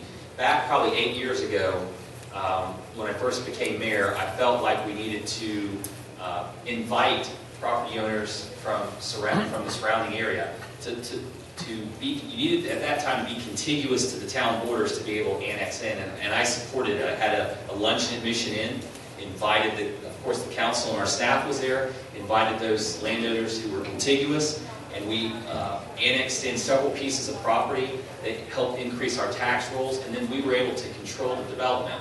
If you allow if you keep some of those properties in the county, then you lose control of the development process, you lose control of architectural guidelines, you lose control of just where your borders end.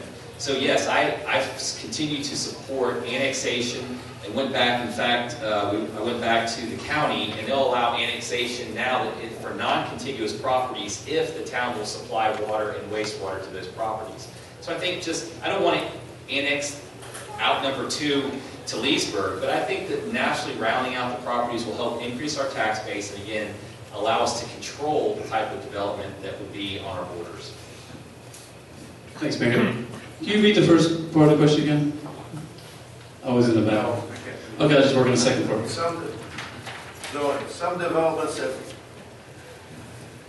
developments have lacked features for accessibility, such as sidewalks. We did with Venezia already. The town should require those features for future developments. You think Howey should annex adjoining land? Okay, thanks, Doctor. Yes, you are interrupting me. Thank you. Now we're going to put you on the spot. Everyone turn around, wave.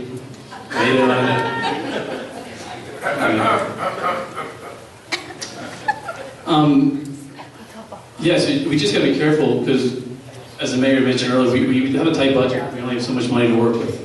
And as far as the infrastructure, sidewalks, and unfortunately, you're going to have to, I agree with the mayor, start annexing certain areas into Howey. But it's a numbers game. You just got to be very careful because if you start going too far out, and then, our police department, it's only so big. And like I said, I'm a huge component of the police department and keeping the crime rate down. And if they are outside, I don't want to say outside the town because if we annex it, it's still going to be part of the town. But they're not going to be as visible. And that would be the only thing I'd worry about, going too far out based on the police coverage. But I think it would be good for the town, getting that tax revenue in. But it all depends what direction you go and how many houses you go. So it's almost like a catch-22. But and I'm sure Mr. Conway, who takes a lot of pride in his numbers, it's really a numbers game, and you just got to be careful on what areas you get and what we can cover. So Venezia was started long before the last set of ordinance is in place, and like the mayor said, there are now ordinances for green areas and play structures and walkways that were not there before.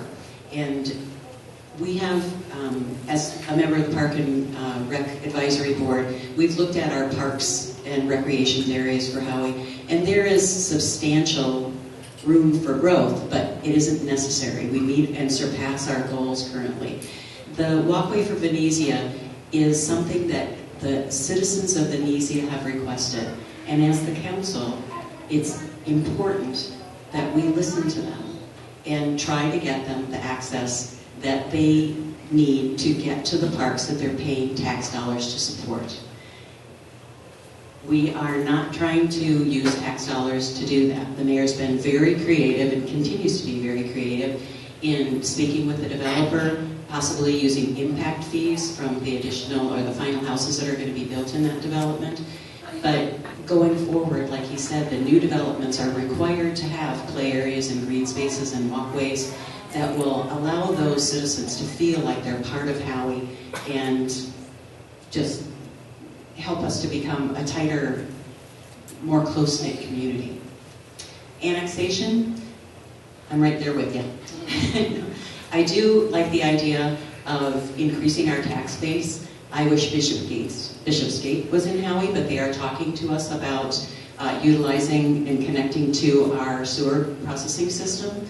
And I think they would be a perfect fit. But like Matt said, it's a catch-22, and we would need to increase our police force, which doesn't only mean hiring personnel, but it means buying cars and paying for insurance and getting vests and radios and video cameras and everything else that that implies. And so we're going to have to rely on Ed and his numbers, I think.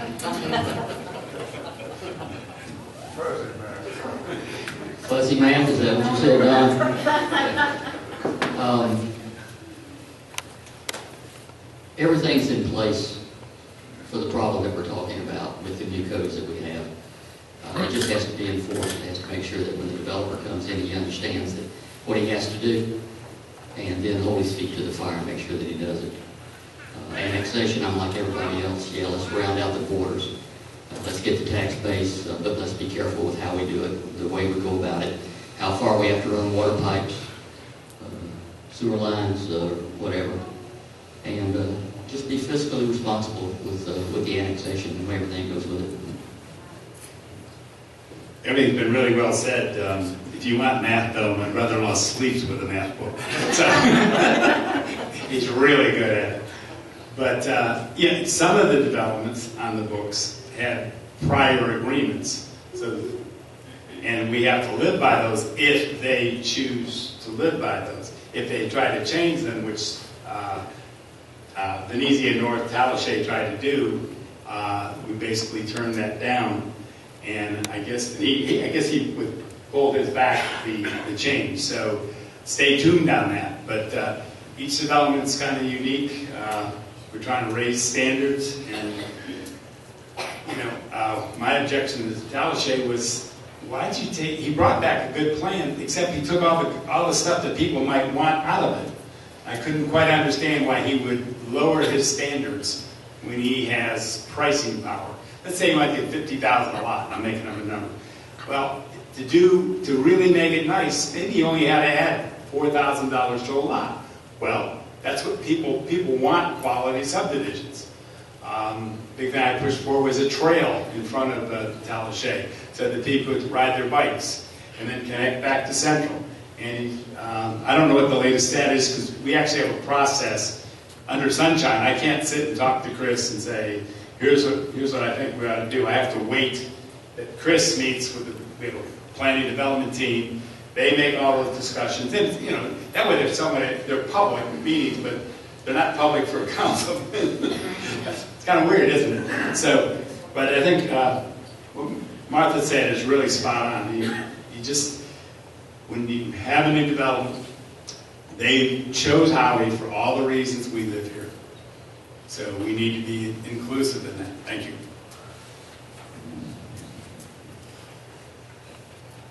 I think Chris made a wonderful summation of that. The only thing I'd have to add to it, you take Groveland, for example. Their city limits is within about 100 yards to ours. It takes our police force out of town. I know Rick's very capable of patrolling, but I'm to get in the core of the town to get 100% of his attention. I have actually seen Groveland running 1018, and that's for blue lights and sirens. Going back towards the city of Groveland. I think they're using that for revenue track, for revenue only, and I hear they do quite well about it. So I think our corporate limits are about where they should be. I think to keep the police in town where they actually sometimes is. And I go along with Chris. Oh. Thank you. Hang on to that. We'll be starting it back again. Moving right along, we're already up to question 6. Now with me? Nobody wants to sleep yet. We'll keep it going. In line with what we just talked about zoning, the question was raised about development. The question was, should Howey be trying to create more opportunities to attract more public businesses, or trying to avoid that? In other words, does Howey want to remain a quiet bedroom community, or grow commercial development? If new planned unit develops on the horizon, should they be required to have a percentage of commercial and recreation areas? I think we've talked about recreation part. But do we want to do anything commercial? I myself, I don't mind going to Paris to go eat or something like that. But what are your feelings? That's the general question. How do we develop Howey. Where's Howey going? Okay? As I said before, I first moved to Howey in 1986, and they wasn't the first child in this town that you could find. Later on, there was some children coming in. I like Howey the way it is. We have our own problems here. The infrastructures are starting to go to pot. But the idea of businesses, like he said, I don't mind driving to Tiberias or Leesburg to go to the grocery store, to Publix, to whatever the case may be. It's convenient. Business is coming to us. We got McDonald's being built over here in Tiberias on the other side. So I think building, particularly from the north side, is coming to us. What are you going to have in Howey? You're going to have things that create more traffic. You're going to have the noise level's going to go up. It's a quiet little town. I live on the west end of West Magnolia, on the fourth hole of Mission Inn, but I'm not quite on the course. It's very quiet over there, and when I first moved here, I lived on East Palmetto. I think that, you know, if we have growth, secondly, I don't think anybody with a large company is going to come in here because the population is not here to support it. McDonald's is coming close with, as I said before. But I support controlled growth. We're getting the houses coming in now. There are going to be more built. But as far as I was concerned, I think it is a bedroom community, and I enjoy living here. Lake Hills, which is at 48 and 19, that does have a commercial development plan in it. It's an early plan, though, so you can't take that to the bank. I know the current council, particularly Chris, and we've had meetings on, we're doing all we can. Chris got us $400,000 for a sewer line on Central, or the Howey Mall, if you want to call it that. But if we can raise, we're not going to be able to raise money ourselves in terms of, we're looking for other grants by sewerizing that road at Central and tying it in with you have the gravity down and force main it back. That will allow those lots to get maybe small restaurants, and so that's one of our goals. But again, we always bump up against what's it called, money, and but it's definitely a goal. And eventually, we're going to need that. I know I've worked with the county and the bicycle committee. We have one of the most famous bicycle trails to Sugarloaf Mountain. I mean, people come. You mentioned Sugarloaf Mountain in Ohio. They know it. And I'm trying to get the county to help fund bike lanes so people can ride safely up there. Rick will tell you he hates Saturday mornings. That's when he gets the calls. And the call is, can't you get these bikes off the road?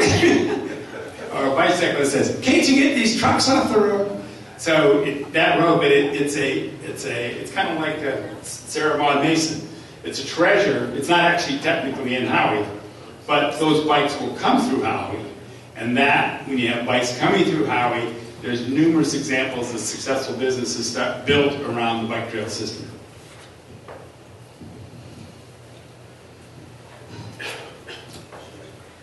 I don't ride a bike. I'm too old yet. Okay?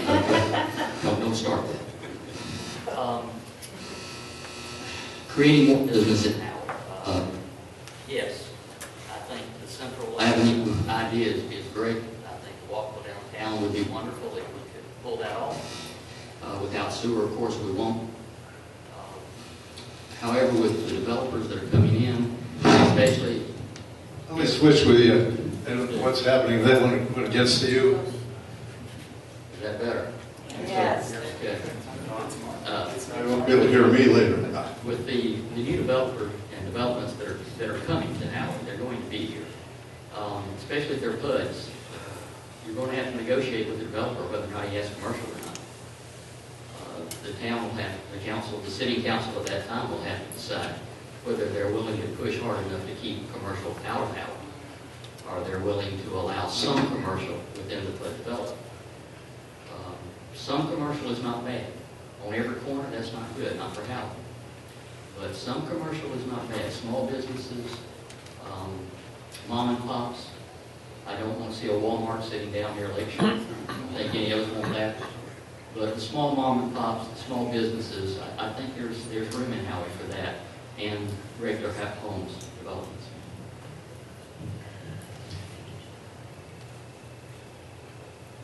I do agree with the mom and pop sort of businesses. I love the Howey Market.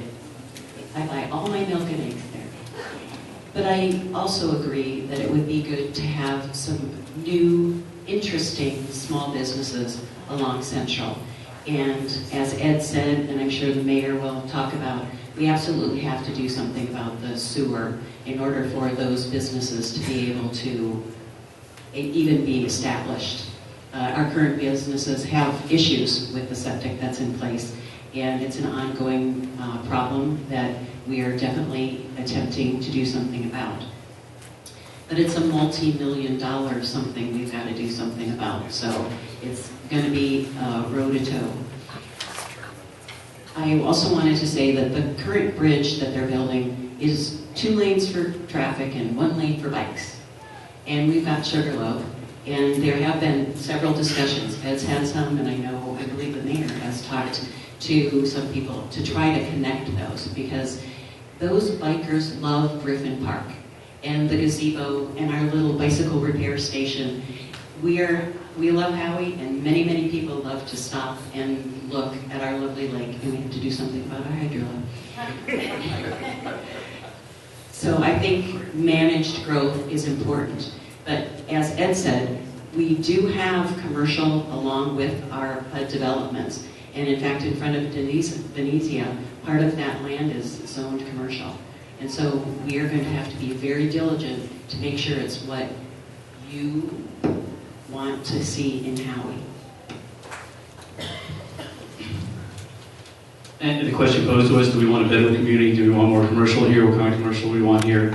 And like Martha just said, I was going to say, it's going to be up to you guys. You know, what's the majority? What's the minority? I can tell you how I feel and what I think should happen, but this is where the citizens of Howey got to pay attention to what's going on in the council meetings, on the agenda, what builders are coming into town, what they want to do. Because we all feel different. And like I said, personally, I've been going around to people, everyone likes the Bedroom community, they like the history. You know, we're not going to stop growth, and I got to agree with Ed and Martha. I think there's certain small shops would be acceptable, but we got to control the development in this town, from houses to commercial. We're a very unique town. You know, Claremont's bursting at the seams, Leesburg's bursting to everyone around us. You know what that does to us? It makes us more desirable in the future. People are going to want to come here. So we're going to be able to control the lot sizes and put bigger houses up. So I think we're just patient. People paying attention to what's going on in town.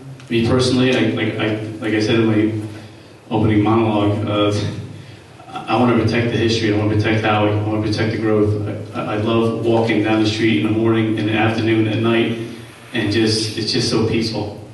And I didn't have that in Claremont. I haven't had that anywhere else I lived. And I'm very fortunate to live here, so let's keep it that way.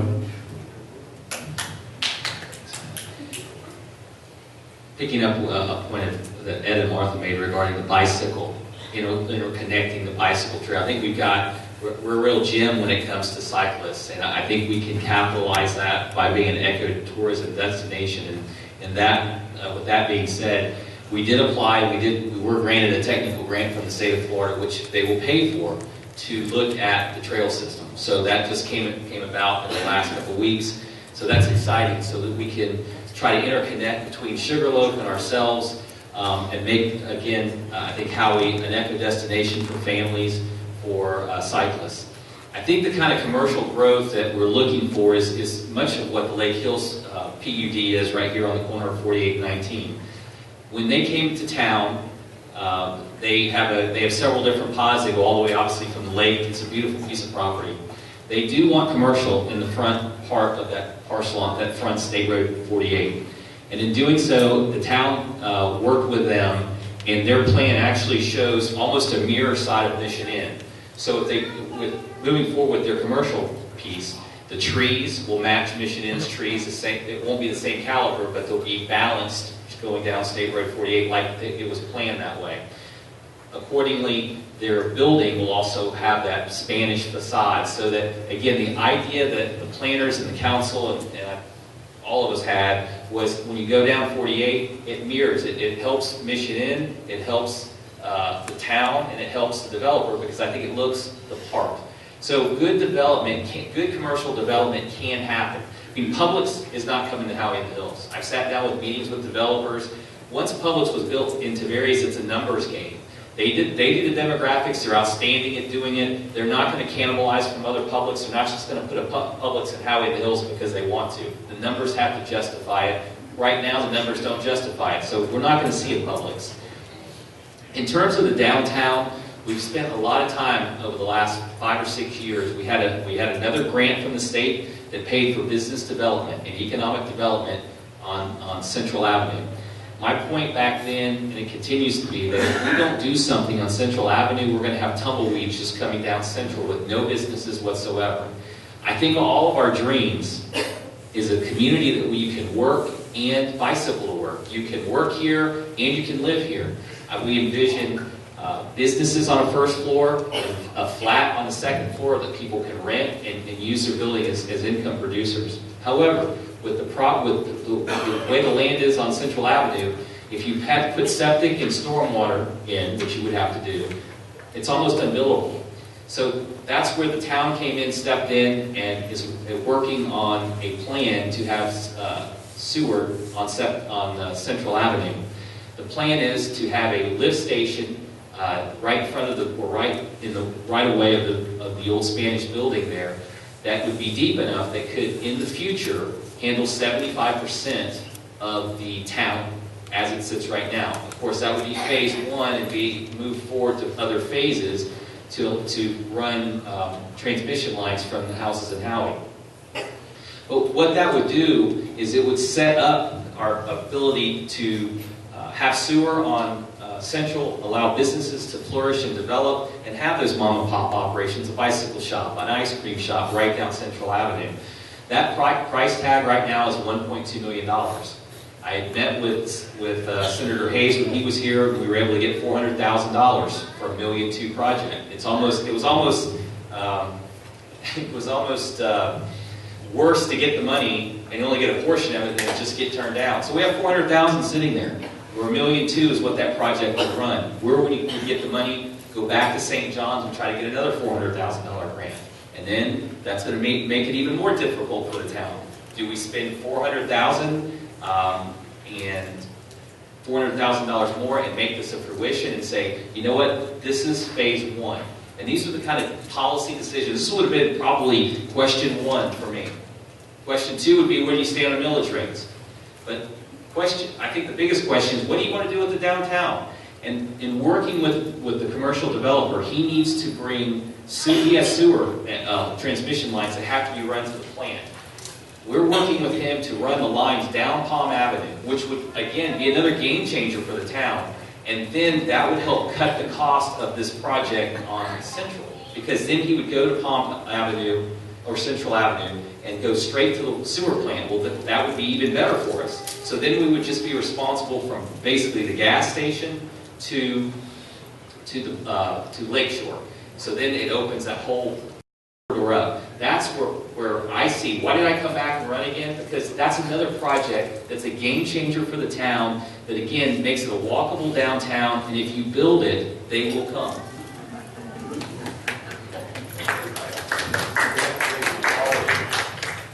Winding on down, we're down to question number 7. Ironically, it has to deal with term limits. The term they actually have is that they run for 4 years, and then the mayor is a 2-year term, but he can be reelected indefinitely. So they have no term limits on the books. Correct. Should we have term limits for council members? Why or why not? And if so, how many terms should there be a limit on the number of times a council member can be a mayor? I have to, I'm taken a little back by this question because there's really only one person that I think this would affect. So it's been brought up before, so I don't know really how to take this. But when it comes to term limits, I think the biggest difference, I support term limits in Washington. And the reason and even at the state level, and the reason I do is because money changes everything. At the level, and when you get to town of Howey-in-the-Hills, I don't have big corporations donating to my campaign. I don't have a bunch of lobbyists that are giving my campaign money. To me, money changes it all. If you want to serve in a small town, I think you let them serve. If you've got something to offer and you've got vision and ideas, it's term limits every 4 years. Every 4 years. I'm here tonight. Matt's here tonight. The answer is, who has better ideas? Who's going to continue to keep the quality of life here in town? And who has a vision for the future? Where does the plan go? Not just, hey, I want to do this, but how are you going to do it realistically? You know, when it came to the water plant, we had 40 years of engineering studies that said we need to build an above-ground storage plant. And council, you know, people left and people came, but I think continuity and being able to say, you know, here's a plan and see it through. That's how we got the water plant built. It wasn't me. It was a group of a continuous group of people on the council with the same vision moving forward. I mean, the reason the Patriots, I said this last night, the reason the Patriots are either in the AFC Championship or the Super Bowl is because of continuity. They've got key players at the same place. Now, do I have all the great ideas? I don't. And I try to listen to as many people. Some of the best ideas I hear is after a council meeting or out at the Howey Market when somebody says, hey, have you thought about this? And I bring that back. And I think all of us have our ears open to that. But I think term limits at the local level the ability if somebody wants to serve. Thanks, Mayor. I think you all know how I feel based on my opening statement on term limits. I believe in term limits. And from the federal level all the way down to our level. And, you know, and Chris has done a lot of good for this town, and I applaud him for that. But we also got to give other people opportunities. And Chris can still do a good job for this town, but on the other side of the table, by attending the meetings. His ideas still could be heard on the other side of the table, attending the meetings. So, you know, I was all for term limits before I met you, Chris, so no personal attack, but I've always been like that. But I've always fought on the other side of the table, and you can also be successful that way. So if you still have ideas and you still want to work with the town, you can do just as good a job on the other side. If you don't think you can, then why bother if the residents come to the meetings? So, you know, that's my position in term limits. I don't agree with term limits for very small communities like our communities because consistency is incredibly important. If you've ever had your favorite boss get promoted, you know they were somebody who did the job, listened to you, implemented, and really met the goals. They're very far and few between. And when you find somebody like that, a term limit can be a very detrimental thing. Now, at the national level, and even in our state governments, it is very important. So, by a show of hands, how many of you have read Amendment 4 of the amendments we're going to vote on our ballot? Thank you, Bob. It's the amendment that talks about giving felons the right to vote. Except for murders and rapists, pedophiles. If you look at that closely, item C talks about the ability of candidates to be on ballots they can't be on more than 2 consecutive ballots. It's term limits for our current state and federal representatives, including the Deputy Attorney General, etc. And I think that is the place for term limits. So please read that. It's going to be one of those things that's going to be probably voted down because of the way that it is tucked in with the other felon voting right. But I don't agree at our local level that term limits are as constructive as they would be at our state and federal levels. I agree with, I believe, Martha and Chris, where local government is concerned, with the exception of perhaps maybe the mayor's position itself. He can still serve as councilor if he's elected for 4 years. Doesn't mean he has to serve as mayor. He still is on the council. He still has the right to put his 2 cents or 10 cents or 50 cents in on every issue. Perhaps giving a new mayor the opportunity, if nothing else, it might bring out a few more people to the council meetings. The council meetings, lately we've had some really good turnout, but since 2008 I've missed 8 meetings. There were times I was the public at the council meeting. When they looked out in the audience, there was one person, that was me. Okay? So it's good to see people starting to show back up. Term limits nationally on the state level, I agree with you. I think it's definite there. We have term limits in this town today. It's every 4 years. You can vote us out, you can vote us in. So in reality, we have term limits. It's up to the people who sits on the council. Thank you. Most of what I want to say is actually covered. I think I worked with Chris a little over 5 years, and I think he's the best example that I know of why term limits in small towns may not be very good. During the meeting, we outlined the number of grants and the amount of money that Chris brought in tax-free to the local town. I mean, we paid him somewhere, we all know that. But that expertise, when we get in a dilemma, Chris is a great listener. I don't know why I'm giving him a candidate. I'm not running against him, I guess. But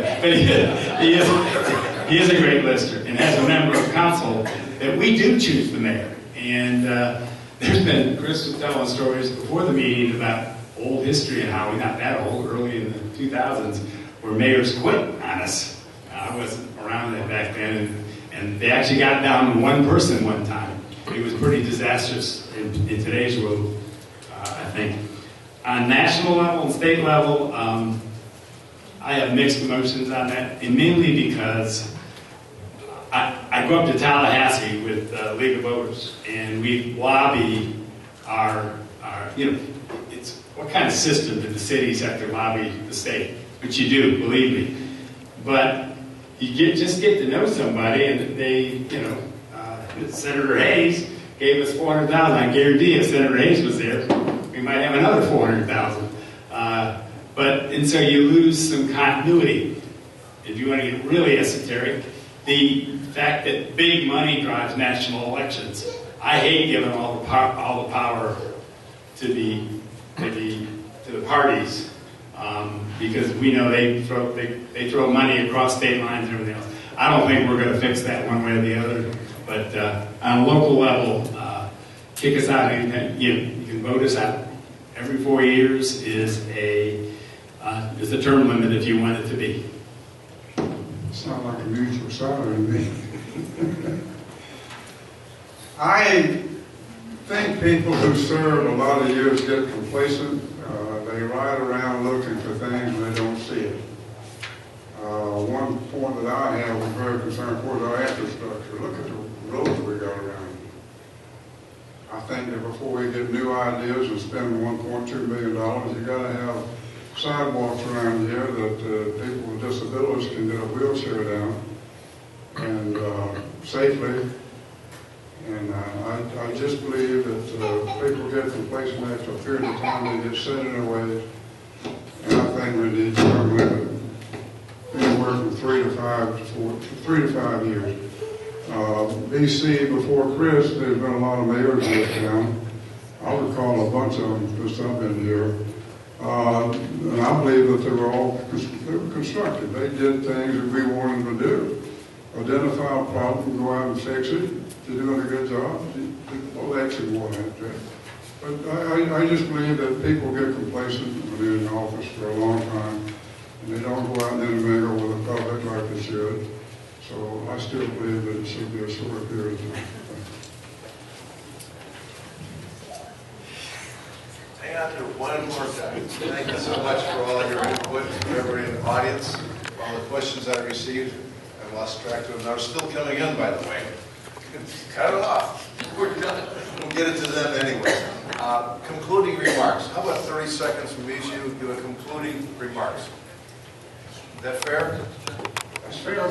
As I said just a few moments ago, I think our infrastructure is in need of some big repairs. To the end of West Cypress over there, there's a ditch going alongside of it that's been washed out. The big trucks running up, down, semis hauling stuff, tearing them up. These roads are not constructed as a state road is or a county road is. We don't have much asphalt on our roads, and they're tearing them all to pieces. So I think the infrastructure here should be looked at. It's not going to get any better. It hasn't gotten in the condition it is in the last 2 years. There's a street that runs west off of Mall Street out here. There's a cul-de-sac at the end of it. That looks like a third world country down here. That road is non-existent. The asphalt is non-existent. There's potholes in it. And you know, I've always said that elections bring miracles. The pothole coming off of in front of the mansion down there finally got fixed. There's more that needs to be fixed on the infrastructure. And I'm out there every day in my golf cart and I can get across the road. And I firmly believe you go right around this town, looking at different intersections. Concluding remarks, not another campaign. Thank you all for coming tonight. I think we continually move the town ahead, and it takes a while to get good at this job, and with experience and relationships.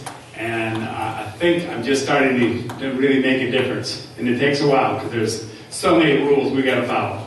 Thank you all for coming. Thank you very much for being here tonight. It's really an honor and a pleasure for me to be up here. Just want to help serve the town as best I can. I appreciate your vote. Ditto?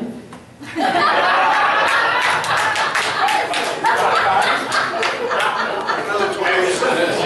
I have 28 more seconds. Ditto, thank you very much. I would really appreciate the honor to be on the town council and continue or expand the support of this beautiful town and continue growing the relationships that I have here with the citizens. I really enjoy this. And the Christmas Festival Committee meeting is November. Public announcement.